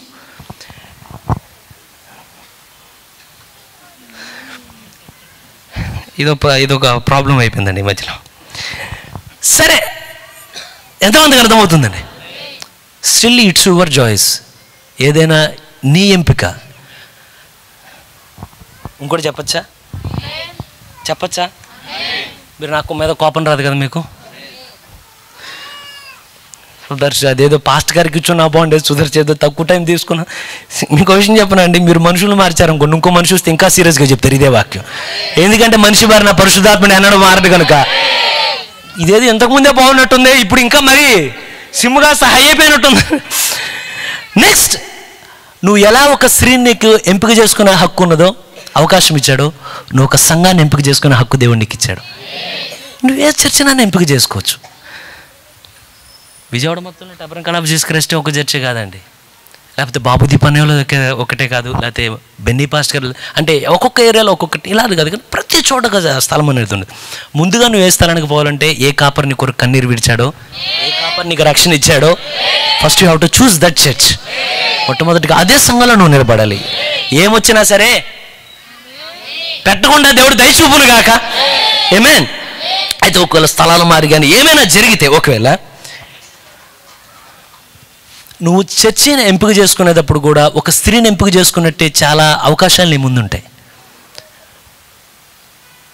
ఉత్తర కొలంబియా అనుకుంటా ప్రవక్త చెప్తాడు, ఒక స్థలంలో వచ్చేసరికి ఆయన ఎలుగుబంటిని వేటాడుతా వెళ్తా ఉంటే, అక్కడికి వెళ్ళేసరికి పెద్ద దుంగల్ లాంటివి చెట్లు, ఎండిపోయిన చెట్లు ఎత్తున ఉంటాయి అక్కడ. ప్రవక్త అక్కడ అడుగుతూ ఉంటాడు, ప్రభా ఇక్కడ దాకా వచ్చాను, గుర్రం కూడా చాలా ఇబ్బంది పడుతూ ఉంటుంది, అది ఇక్కడ దాకా వచ్చాను, ఏదైనా నువ్వు చెప్పాలనుకున్నావు. ఒక సౌండ్ వినబడుతూ ఉంటుందండి. రాత్రిపూట ఎందుకు సుదర్శన? కానీ అక్కడ వచ్చిన సౌండ్ ఇలాగే ప్రవక్త, ఒక రకమైన భయంకరమైన శబ్దం. ప్రవక్త ఆగిపోయి, దాంట్లో రాసింది నేను చదివాను, ఆడియో వినలేదు దాని వరకు. అయితే ప్రభా నువ్వు ఏదైనా నాకు తెలియజేయాలనుకుంటున్నావా? ఒక బలమైన గాలి వస్తున్నది అక్కడ, కానీ వీటి శబ్దం ఎలా ఉన్నదో ప్రవక్త అంటాడు, ఒకప్పుడు ఉద్యోగాలు ఆరిపోయిన సంఘాలు అలా ఉంటాయంట, డినామినేషన్లు అలా ఉంటాయి, కుటుంబాలు కూడా కొన్నిసార్లు అలాగే ఉంటాయండి. కానీ ప్రవక్త ఒక మాట అడుగుతాడు, ప్రభువా ఇప్పుడు ఒకవేళ మీరు చర్చి సెలెక్ట్ చేసుకోవాలంటే హైట్ చూడబాకండి, విడ్త్ చూడబాకండి, ఎంతమంది విశ్వాసులు వచ్చారో చూడబాకండి, కానీ మీరు చెక్ చేయాల్సింది ఏంటంటే ఈ లేఖనంలో చెప్పినట్లుగా అబ్రహాము ఈ చివరి నుండి ఈ చివరికి వాగ్దాన దేశంలో నడిచినట్లుగా నేను వెళ్ళే సంఘంలో వాగ్దానాలు ఆదికాండం నుండి ఆమేన్ అక్కడి నుండి ఇక్కడికి మొత్తం చెప్తున్నారా, ఏమన్నా ఆపేస్తున్నారని చెక్ చేసుకోవాలండి. ఎందుకంటే చాలా చర్చలు అద్భుతాలు లేవు, స్వస్థతలు లేవు, ఏమీ లేవు, మరి ఇంక దేనికి వచ్చినట్టు మనం లేదు. అద్భుతాలు ఉన్నాయి, స్వస్థతలు అనేవి ఉన్నాయి. ప్రవక్త చెప్తాడు తన సంఘం గురించి ఏమనంటే, ఒకనొక సమయంలో ఒక స్త్రీ అనారోగ్యం చేత ఉన్నప్పుడు ప్రవక్త ఫోన్ కాల్ వస్తుంది. ప్రవక్త అనుకుంటాను నేను అక్కడికి వెళ్ళేసరికి ఆ వ్యక్తి చనిపోను కూడా చనిపోద్ది, నిజంగా చనిపోద్ది. ఆవిడ చనిపోయిన తర్వాత ప్రవక్త ఉన్నాడు అక్కడ. ఆ సంఘంలోని డీకన్స్ ప్రేయర్ చేస్తే, ఎవరండి? పాస్టర్ గారా, ప్రవక్త, నెవిల్ బ్రదరా, అక్కడున్న డీకన్స్ ఎప్పుడైతే వాళ్ళందరూ ఏక స్వరంతో ఏక మనస్సు ఏకాత్మతో ఎప్పుడైతే ప్రార్థిస్తూ ఉన్నారో చనిపోయిన వాళ్ళు దేవుడు తిరిగి లేపాడు. ప్రవక్త ధైర్యంగా చెప్తాడు, నా సంఘంలో వాళ్ళు అన్ని అద్భుతాలను నమ్ముతారు, వాక్యం ఎలా ఉన్నదో వాళ్ళు దాన్ని అలా నమ్ముతారు. నువ్వు సంఘాన్ని సెలెక్ట్ చేసుకోవడం సరైన సంఘాన్ని నువ్వు సెలెక్ట్ చేసుకోవాలని. ఎన్నడూ కంఫర్ట్ జర్సీ మాటికి సెలెక్ట్ చేసుకోబాకండి. అంటే నేను వెళ్తే పాస్ట్ గారు మనల్ని ఏమనకూడదు, అసలు ఎక్కడి నుండి మనకు మాట రాకూడదని. నువ్వు వెళ్ళే సంఘంలో ఖచ్చితంగా నువ్వు కోయబడాలా, నువ్వు ఖచ్చితంగా నలగొట్టబడాలా, నువ్వు హృదయం గాయం అవ్వాలా, వాక్యం నిన్ను రూపుదిద్దాలా, నువ్వు చెక్కబడి యేసుక్రీస్తు యొక్క స్వరూపంలోకి వచ్చే వరకు వాక్యం సరిగా చెప్పబడే సంఘం అయితేనే నీ ఆత్మకు అది చాలా శ్రేష్టమైన కార్యం. ఆమేన్. నీకు స్త్రీని సెలెక్ట్ చేసుకోవడానికి ఉందా? సంఘాన్ని సెలెక్ట్ చేసుకోవడానికి, నీ నిత్య జీవాన్ని సెలెక్ట్ చేసుకోవడం కూడా దేవుడు నీకు అవకాశాన్ని ఇచ్చాడన్న. నువ్వేం కోరుతావంటే నేను కోరుతాను ప్రభువా, ఆయన అన్నాడు నన్ను వచ్చి నన్ను వెంబడించమని. నేను వెంబడించాను, కానీ మనం చెప్పగలం నేను నిన్ను వెంబడిస్తాను ప్రభువా, నేను నిన్ను వెంబడిస్తాను ప్రభువా. అయితే ముగించేటప్పుడు ఇంకొక కార్యాన్ని చెప్పచ్చా సుదర్శిట్లా, కానీ ఇంకెన్ని చెప్పాలని కోరుతున్నావు అని. ఎంతవరకు దేవుడు నాకు వర్తమానం ఇచ్చాడు అంతవరకు చెప్తానండి. దేవుడు దయ చూపించిన గాక. పర్లేదులేండి, కనపడపోయిన ప్రాబ్లం లేదు, దేవుడు జ్ఞాపకం చేయగలైనా. కొన్ని రాంగ్ డెసిషన్స్ నువ్వు నీ కుటుంబంలో చూసుకునేదానికి దేవుడిని వదిలిపెట్టిన తర్వాత సరైన డెసిషన్ తీసుకో. దాని ప్రతిఫలం ఎవరు అనిపిస్తారంటే నువ్వు నేనే అనుభవిస్తాను. నువ్వు ఒక రాంగ్ డెసిషన్ తీసుకుంటే దాని ప్రతిఫలం ఎవరు అనుభవిస్తారంటే తీసుకున్న నువ్వు, ఒకరు తీసుకుంటే నేను. కానీ నీ జీవితంలో దేవుడు డెసిషన్ తీసుకునే ఛాన్స్ ఇచ్చిన తర్వాత నువ్వు నష్టపోయి దెయ్యం ఏం చేస్తాడంటే నీ కళ్ళు కప్పి దేవుడు చేశాడు దేవుడు చేశాడు దేవుడు చేశాడు దేవుడు చేశాడు దేవుడు అన్నాడు చేయడు. నీ డెసిషన్ నిన్ను ముంచుద్ది, నీ డెసిషన్ నిన్ను పైకి లేవనెత్తుద్ది. ఇదంతా ఎవరి మీద ఉందంటే దేవుడు ఆదాముని ఎలా వదిలిపెట్టాడు నీ కూడా వదిలిపెట్టాడంట. నీ ఇష్టం ఏది సెలెక్ట్ చేసుకుంటావో సెలెక్ట్ చేసుకో. జీవవృక్షం ఒక వైపు ఉన్నది, నీ ఇష్టం సెలెక్ట్ చేసుకో. ఆదామా దేవుడు అప్పటి నుండి ఇప్పటికి అదే ఫాలో అవుతావు అన్నాడంట. సెలెక్ట్ చేసుకో. ఏం సెలెక్ట్ చేసుకుందాం అనుకుంటున్నారు? ఒకటి ఎలిమెలెకు సెలెక్ట్ చేసుకున్నాడు. ఏమనంటే ఇక్కడ చాలా కరువుగా ఉన్నది కనుక ఇక్కడ ఎక్కువసేపు నేను ఉండలేను, ఈ యొక్క ఈ బెత్లెహేమును విడిచి నేను ముందుకు వెళ్తానని. అతని నిర్ణయం ఏం చేసిందంటే అతని పెద్ద కుమారుని చంపింది, అతని చిన్న కుమారుని చంపింది, అతను ముగ్గురు చనిపోయారు అక్కడ. తన భార్యను విధవరాలుగా చేశాడు, ఇద్దరు కోళ్ళను విధవరాలుగా చేశాడు. ఒక నిర్ణయం కుటుంబాన్ని పడగొట్టింది. నీ ఒక్క డెసిషన్ నీ కుటుంబాన్ని కుప్పగోల్చగలదు. సింగిల్ డెసిషన్, ఒక్క decision. And at the same time నీ ఒక్క డెసిషనే పడిపోయినాడు కూడా తిరిగి లేవనెత్తగలదు. దేవునికి ఇచ్చాడు అవకాశం, నీ ఇష్టం. ఏ సెలెక్ట్ చేసుకుంటావో సెలెక్ట్ చేసుకుని ఆ కుమారుడా అని. అయితే దేవునికి ఏదైనా వాగ్దానం చేస్తుంటే, వాగ్దానం చేయబడిన వాళ్ళు ఎవరు ఉన్నారా? దేవుడితో సంభాషించే వాళ్ళు, దేవుడితో మాట్లాడేవాళ్ళు, దేవుడితో ఒక వ్యక్తిగతమైన అనుభవాన్ని కలిగిన వాళ్ళు, దేవుడు మనతో మాట్లాడి మెరిగిన వాళ్ళు. మనకి ఈ స్వరం కొత్తది కాదండి చాలా మందికి. నేను రక్షణ తీసుకున్నప్పుడు ఆ స్వరం నేను వెంబడిస్తానే ఉన్నది, అది దేవుడు మాట్లాడుతూనే ఉన్నాడు. ఎవరిని వింటే వీళ్ళు అసలు మరీ బయట వాళ్ళు వింటే వీళ్ళు మరీ అంటే వీళ్ళకి మానసిక పరిస్థితి సరిగ్గా లేనట్టు దేవుడు మాట్లాడటం ఏంటండి. మా మానసిక పరిస్థితి బాగానే ఉన్నది, దేవుడు మాట్లాడేది అక్షరాల నిజమది. ఎందుకంటే ఇది మాటలు కాదు, మా అనుభవాలు. ఎవరు ఉన్నారా ఇక్కడ? బైబిల్లో నుండి మాట్లాడగలడా? బలిపీఠం మీద నుండి మాట్లాడగలడా? వర్తమానంలో నుండి మాట్లాడగలడా? ఎవరి ద్వారా మాట్లాడగలడు దేవుడు. అయితే శారాకి చెప్పాడు దేవుడు, అబ్రహాం శారాకి, మీరేమి డోంట్ వర్రీ, వాగ్దానం ఇచ్చింది నేను, మీరు చేయాల్సింది ఏంటంటే ఓర్పుతో ఉండండి. నేను ఇచ్చాను, నెరవేరుస్తానండి, మీకు కంగారు పడదు. కనుక దేవుడు ఎన్నడైతే నీకు ఒక వాగ్దానాన్ని దేవుడు చేస్తాడో నువ్వు చాలా ఓర్పుగా ఉండడం ముందు ప్రాముఖ్యమైన కార్యం. అది నువ్వు ఎవరేమన్నా ఓర్పుగా ఉంటావు ఉండవో నాకు తెలియదు, కానీ ముందు మాటికి నువ్వు వాగ్దానం కొరకు కానీ ఎదురు చూస్తా నిలబడాలా. నీ కాలు అటు ఇటు వెళ్ళకూడదు, కానీ స్థిరంగా. ఎంతమంది కోరుతున్నారు? ఏడ్చోళ్ళు ఏడుతామంటారులేండి. ఆమేన్. ఇంకేది ప్రాముఖ్యమైన కార్యమని నేను నమ్ముతున్నానండి. ఎవరిని మీరు పనుకున్నా కూడా నేను ఏ విధమైన అబ్జెక్షన్ మిమ్మల్ని పెట్టనండి. You can sleep. ఎందుకంటే ఎవరో ఒకరికి అనిపిస్తుంది ఈ వాక్యం నాకు ఉపయోగపడుతుందని చెప్పి వాళ్ళ కోసమే ఓర్పుగా చెప్పాలని కోరుతున్నాను. ఎప్పుడైతే డెసిషన్ తీసుకోవడానికి సారాన్ని ఇచ్చిన తర్వాత అబ్రాహాము సారాన్ని ఇచ్చి ప్రవక్త ఒక మాట అంటాడు. మీరు సరే మిమ్మల్ని అడుగుతానండి అంటే, అడిగితే నేనేదో పెద్ద తెలిసినని కాదండి, వర్తమానం చదివితే నాకు తెలిసింది. మీ అవగాహన ఎలా ఉన్నదని. ఒక దేవుని ఆత్మచేత నింపబడిన వ్యక్తి, ఒక దేవుని ప్రవక్త, ఇంకా సరిగా చెప్పాలంటే ఒక తప్పు నిర్ణయాన్ని తీసుకుంటాడా? తీసుకోడా? తీసుకోగలడా? తీసుకోలేడా? తీసుకుంటాడా? దేవుడు అనుమతిస్తాడా? ఆదామును అనుమతించాడా? ఆమె ఆయన శుభ్రంగా అనుమతిస్తాడు. నీ ఇష్టం అని. మీకేమనిపిస్తుంది అంటే, నేను తప్పు నిర్ణయం తీసుకోకుండా ఆయన సహాయం చేయొచ్చు కదా. ఇది ఎట్లుంటుందంటే, మీరు స్కూల్కి వెళ్ళినంతకాలం మీ టీచర్లు మీకు పాఠాల్లో అన్ని రైట్ చేస్తారు, ఏది తప్పో చెప్తారండి. కానీ ఎగ్జామ్కి వెళ్ళిన తర్వాత మీకు ఏది రైటో ఏది తప్పో చెప్పరు. అప్పుడు డెసిషన్ ఎవరు తీసుకోవాలి? ఈరోజు నువ్వు లైఫ్లోనికి వచ్చిన తర్వాత రాకమునుపు దేవుడు వాక్యాలు అన్నీ నీకు వివరించి చెప్తాడు. కానీ నువ్వు డెసిషన్ తీసుకునే టైంలో నేను వదిలిపెడతాడు అంటాను. వదిలిపెట్టడం అంటే ఆలోచిస్తాడు. తీసుకొని ఇష్టం, నీ ముందు అది పెట్టాను ఇది పెట్టా, ఏ డెసిషన్ తీసుకుంటావు. ఎందుకంటే నువ్వు ఎప్పుడైతే నీ సొంతగా నువ్వు వాక్య ప్రకారం నువ్వు డెసిషన్ తీసుకుంటావు, అప్పుడే నువ్వు జయించిన వ్యక్తిగా నువ్వు మారుతావు. దేవుడు జయించి మనకి ఇచ్చాడు. ఆయన జయించి మనకి ఇచ్చినవి ఉన్నాయి, మనం జయించాల్సినవి కొన్ని ఉన్నాయి. అది అంటే నీ నిర్ణయంతో నువ్వు జయించాలి వాటిని. Right decision. ఎంతమందికి అర్థమవుతుంది? అబ్రాహాము ఓర్పుగానే ఉన్నాడు, కానీ సారా కనిపిస్తుంది. అయ్యా ఎంత సమయం? గంట అయిపోయిందని గారు అవలేదండి, చెప్పచ్చా అండి? గంట అవ్వలేదు కాబట్టి నాకు ఛాన్స్ ఉందండి. ఇప్పుడు దేవుడు అబ్రాహాముకి ఇచ్చిన తర్వాత అబ్రాహాముకు డెసిషన్ ఏమనంటే, సరే నీ ఇష్టం అబ్రాహ్మ, నేనైతే నువ్వు కంగారు పెట్టావని ముందేవను, నువ్వు అడగలేదని లేట్గా ఇవ్వను. కొన్నిసార్లు దేవుడు అనుకున్న ప్రాణ అడగకుండా ఉండడండి, అడుగుతారు. కొన్నిసార్లు అడగకపోయినా ప్రమాదమే. దేవుడు కొన్నిసార్లు నిజంగా ఆలస్యం చేసినా చేస్తాడు దేవుడు. అడుగుడి మీకు ఇయ్యబడిన వాటిని. ఎప్పుడైతే అబ్రాహాము సారాను వాళ్ళు విడిచిపెట్టాడో, రోజు కుటుంబారాధన జరుగుతుంటే సారా ఆలోచిస్తుందంట, అసలు ఏంటి ప్రభు ఏమో ఇస్తానని చెప్పాడు. అబ్రాహామును చూస్తే 25 సంవత్సరాల క్రితం అంటే ఒక 15 సంవత్సరాల క్రితం ఒకలా ఉన్నాడు, ఇప్పటికి ఇలా మారిపోతున్నాడు. చివరికి ఒక ప్రశ్న అనిపించిందంటే, ఏమనంటే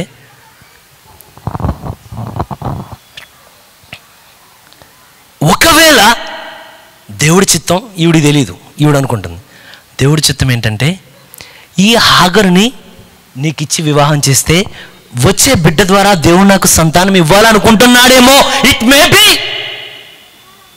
అలా అనుకుంటున్నాడేమో. ఈవిడ చెప్పలేదు దేవుడు, అబ్రాహాము చెప్పలేదు దేవుడు, ఈవిడ అలా అనుకుంటున్నాడేమో. అక్కడే నీ లైఫ్లో నువ్వు మొట్టమొదటి వేసే రాంగ్ స్టెప్.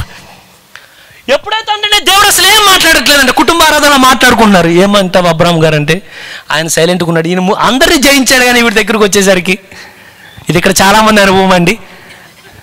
సరే చెప్పమ్మా, అందరినీ జయించాడు కానీ ఇక్కడికి వచ్చేసరికి. కానీ అసలు విచిత్రం ఏంటంటే అబ్రాహాము నిర్ణయం కాదు అది, కానీ ఎంత రాంగ్ డెసిషన్ తీసుకున్నదంటే అసలు హాగరేల మధ్యలోకి ఎందుకు వచ్చాడంటే ఈయన తీసుకున్న రాంగ్ డెసిషన్. అబ్రాహాము తీసుకున్న రాంగ్ డెసిషన్.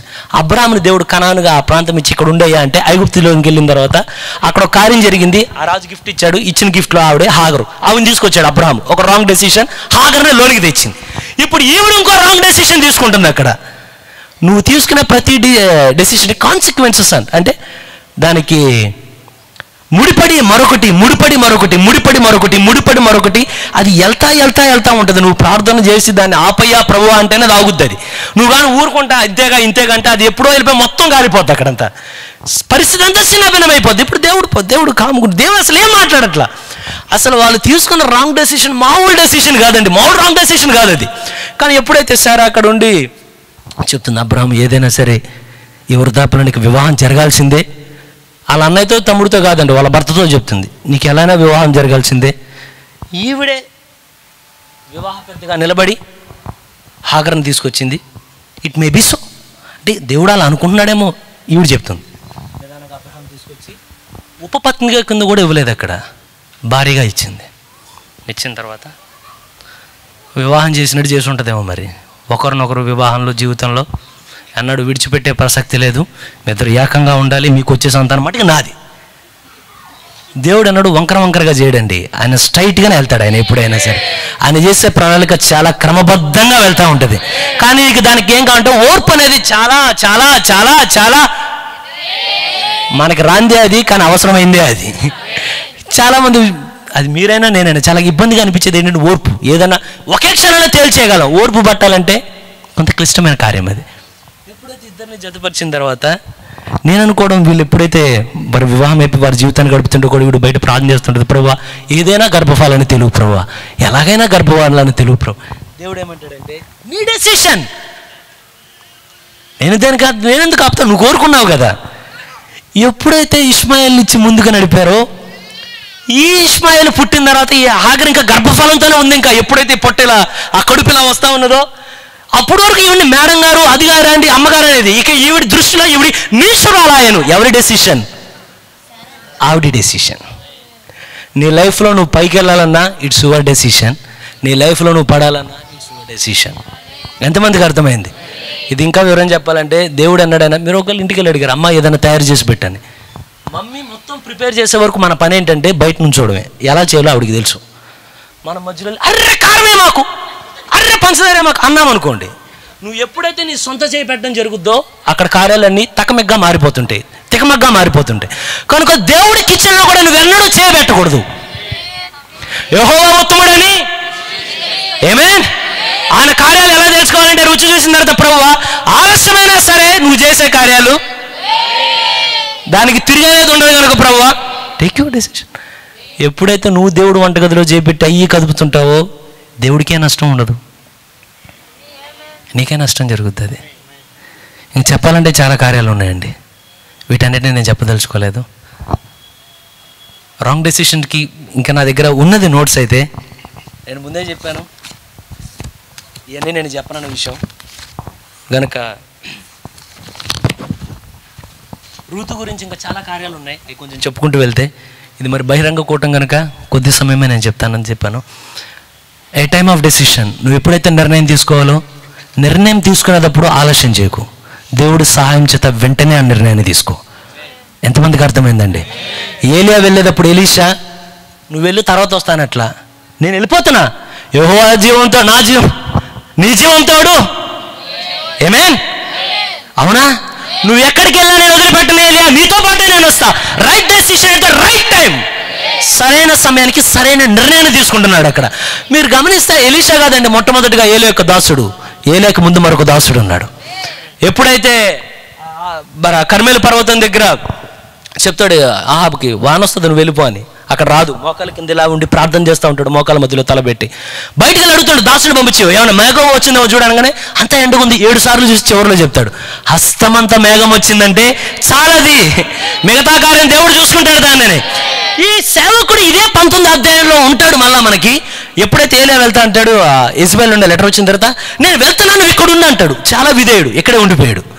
కానీ ఎలీషా అట్లా కాదు, నువ్వు ఇక్కడున్నంటే నీ మీద ఒక అభిషేకాన్ని నేను చూశాను కనుక, నాలో ఒక పిలుపు దేవుడు పెట్టాడు కనుక, అది ఆకలితో కేకేస్తుంది. ఏమనంటే ఏదైనా సరే నేను ఆత్మాభిషేకాన్ని పొందుకొని తీరాల్సినది.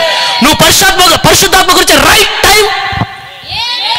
కొన్నిసార్లు నువ్వు జీవంతో ఉన్న, ఈ మాట మిమ్మల్ని గాయం చేసిన, నీలో జీవం ఉండొచ్చు, నీలో ఊపిరి ఉండొచ్చు, కానీ కొన్నిసార్లు దేవుడు పరిశుద్ధాత్మ ఇచ్చే సమయం కూడా దాటి వెళ్ళిపోవచ్చు. ప్రవక్త జీవితంలో జరిగింది.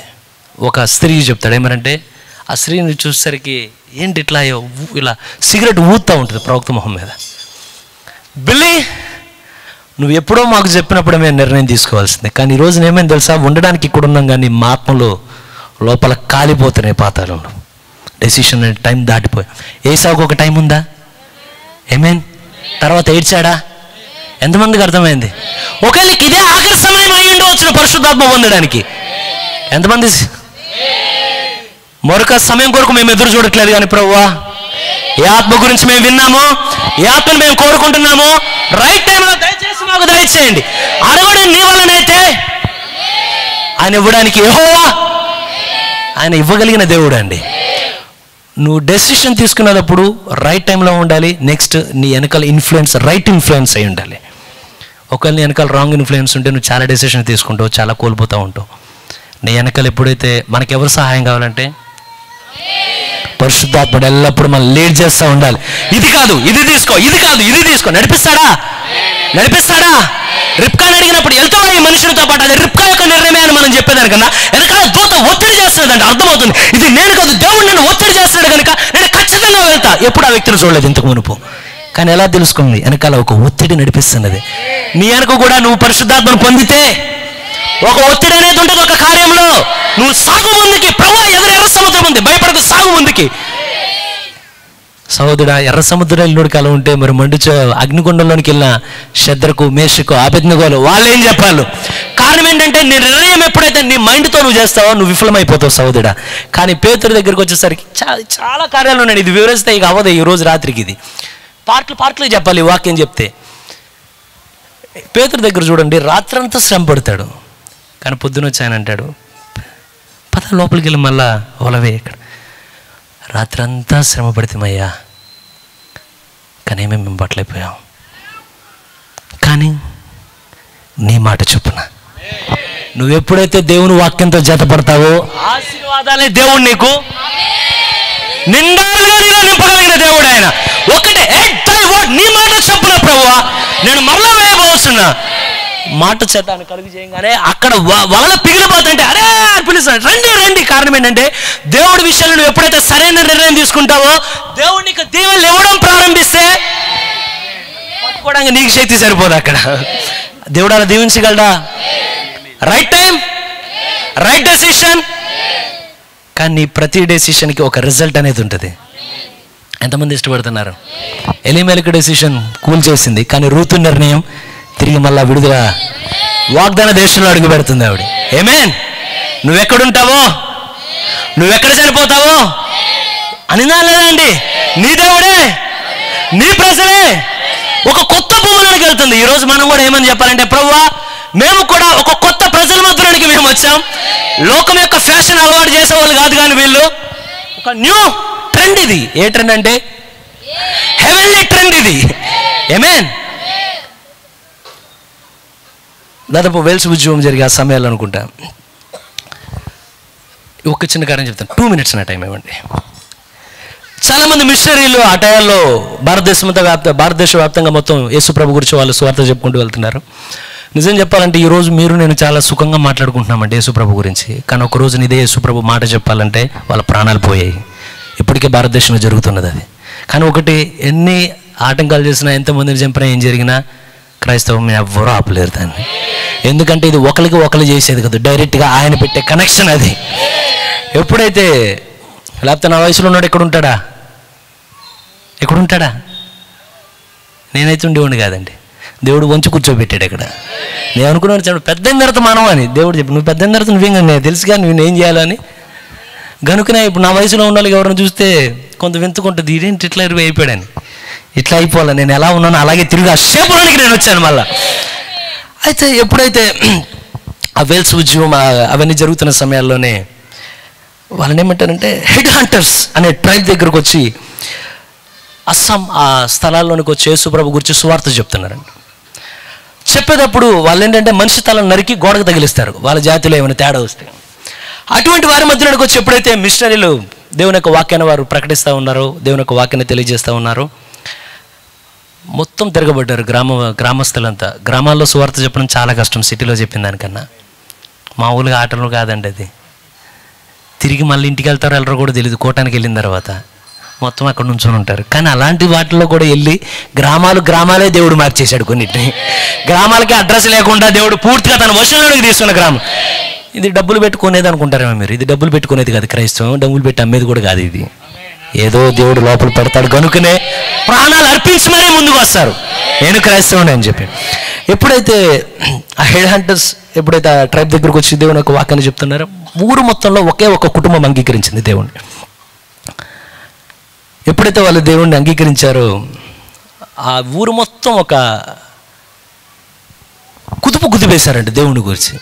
గెరాసేనులు ఆ ప్రదేశంలోకి వెళ్ళిన తర్వాత సేనాపట్నం వాడికి దేవుడి గురించి చెప్తే ఆమెను అనుకోండి, మీరేం కంగారు పడబాకండి.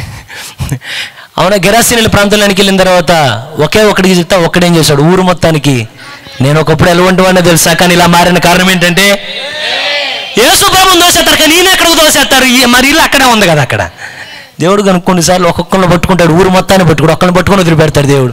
చాలిక, ఎందుకంటే నిప్పు వెలిగించామనుకో మిగతా పని అదే చూసుకుంటుంది అక్కడ. ఎప్పుడైతే ఆ వేల్స్ ఉద్యమం ఆ సమయాల్లోకి వెళ్ళేసరికి ఆ ఒక్క కుటుంబం అందరితో నిలబడిందో, అందరికి వెళ్ళి దేవుడి గురించి వర్తమానం చెప్తుంటే గ్రామ పెద్దలందరినీ వీళ్ళు పిలిపించి వీళ్ళకి ఫైనల్ డెసిషన్ ఇచ్చారు. ఏమనంటే హెడ్ హంటర్స్ అంటారు వాళ్ళని. మీరు గూగుల్లో కూడా చూసుకోవచ్చు. తర్వాత ఒక డెసిషన్కి వచ్చి మనం ఉన్నది ఏంటి ఇప్పుడు, ఏంటిదండి డెసిషన్.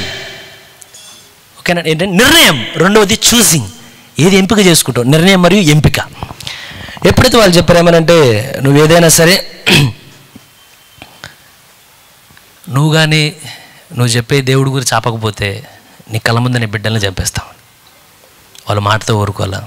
అతను చెప్పాడు ఏమనంటే ఈ భూమి మీద మేము ఎక్కువ కాలం ఉండవు, నువ్వు ఎవరిని చంపినా సరే క్షణమే. మాకు డెత్ ఎలాంటిదంటే ఆటో లాంటిది, ట్యాక్సీ లాంటిది. చావు మాకు ట్యాక్సీ లాంటిదండి. ఏం సుదర్శన్ ఏం మాట్లాడుతున్నావు, టైం అయిపోయిన తర్వాత? ఏమీ లేదు, మనకి ఎట్టి ట్యాక్సీ అంటే హైదరాబాద్ నుండి సికింద్రాబాద్, అక్కడ నుండి ఇక్కడ తీసుకెళ్తాయి. ఈ ట్యాక్సీ నువ్వు ఒక్కసారి చనిపోగానే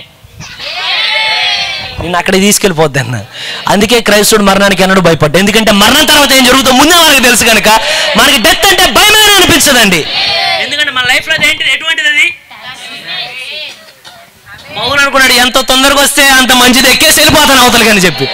కానీ ఒక్కొక్క రోజు రాబోతుంది నీకు మరణం అనే ట్యాక్సీతో కూడా సంబంధం లేదక. ఇంకా సజీవమై నిలిచి ఉండగానే ఎవరున్నారా ఎత్తబట్లకి వెళ్ళేవాళ్ళు, ఇక ట్యాక్సీని కూడా పక్కన పడేసేయడం ఏం కది. అయితే ఆ వ్యక్తి అన్నారు, నువ్వు కానీ దేవుడిని విడిచిపెట్టకపోతే నీ కొడుకుని చంపుతామన్నారు. నేను దేవుడి కోసం అండి, దేవుడి కోసం జీవించినప్పుడు ఎప్పుడు అలాగే ఉంటాడండి. నేను దేవుడితో ఉండాలని నిర్ణయం తీసుకున్నా, నువ్వేం చేసినా నాకు భయం లేదా. అప్పుడు ఒక మాట అంటూ ఉన్నాడు, బాణాలు వేసి, ఇంకా మీరు ఫోన్లో చూడండి ఉంటుంది, బాణాలు వేసి ఇద్దరు కొడుకులాగా బాణాలు పెట్టి ఆగి కొడతా ఉంటే తండ్రి అక్కడే ఉన్నాడు, భార్య అక్కడే ఉన్నది.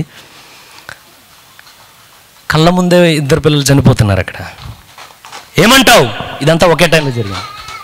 అతను చెప్పిన మాట ఏంటంటే I have decided to follow Jesus.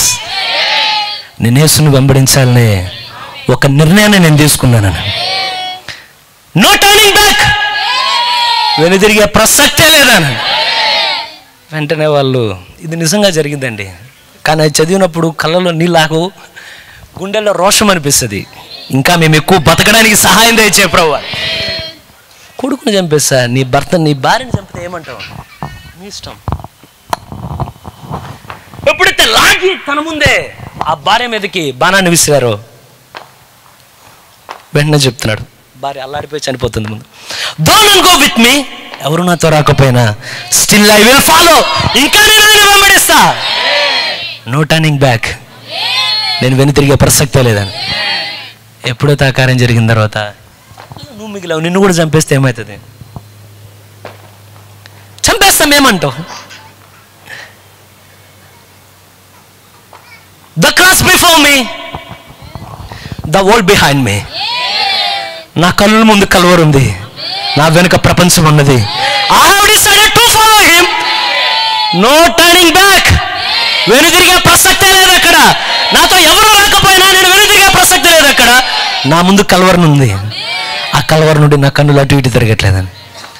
ఆ పాటే ఇంగ్లీష్లో I have decided to follow Jesus. I have decided to follow Jesus. I have decided to follow Jesus.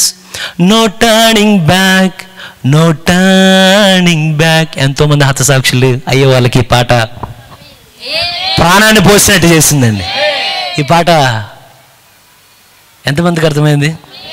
వెళ్తూ మనం కూడా చెప్పగలమా? ఎన్ని శోధనలు ఎదురైనా, ఎన్ని ఆటంకాలు ఎదురైనా, ఎంతమంది విడిచిపెట్టినా, ఒక్కరే మిగిలే పరిస్థితి వచ్చినా, మనం కూడా ఉండమని నిర్ణయానికి వచ్చినా, I have decided to follow him, to follow Jesus. No turning back, no turning back. Don't go with me. వస్తారా? వస్తారా? వస్తారా? మీరు రాకపోయినా స్టిల్ ఐ విల్ ఫాలో. ఇంకా నేను ఆయన వెంబడిస్తాను. ఎంతమందికి అర్థమైంది? నేను లేఖనాన్ని చాలా కుదించి చెప్పానండి. కానీ ఒక విషయం తెలుసు, ఇది అందరికి అర్థమైందన్న విషయం నాకు తెలుసు. నా వల్ల కాదు. ఆమేన్. ఒక్కసారి లెగుస్తే ఈ పాట పాడొచ్చు అందరం.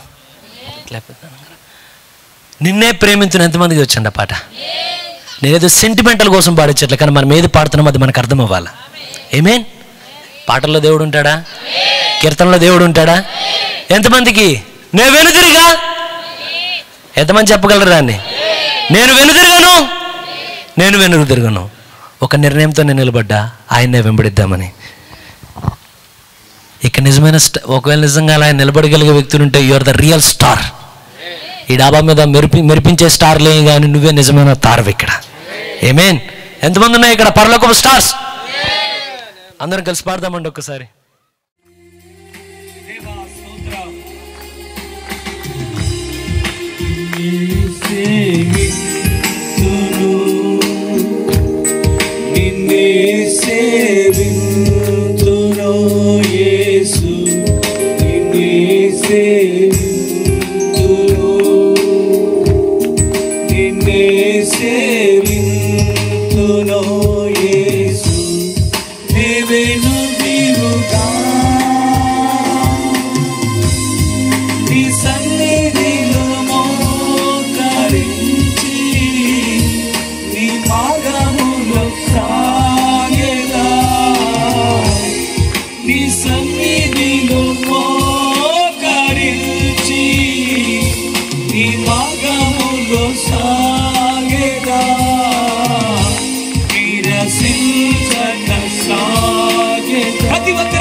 ఓ ప్రభా, నా జీవితంలో నేను ఇక ఎన్నడూ వెనక తిరగను.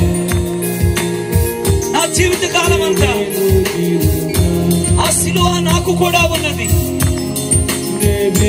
నేను దానిలో పాలిభాగస్తుడను. ఈ పునరుద్ధానములో పాలిభాగస్తుడను. ఈ రాజ్యములో పాలిభాగస్తుడను. ఈ సింహాసనములో పాలిభాగస్తుడను. ఈ పట్టణంలో పాలిభాగస్తుడను. దేవానికి స్తోత్రం.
అందరం చెప్తామా?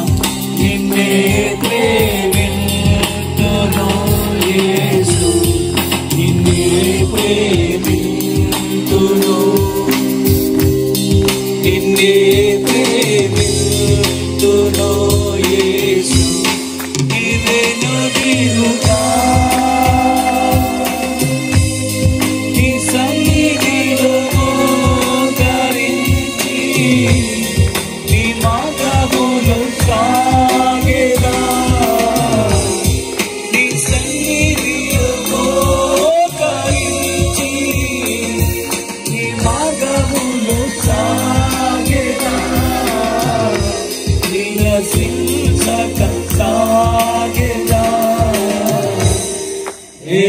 వెలుదిరుగా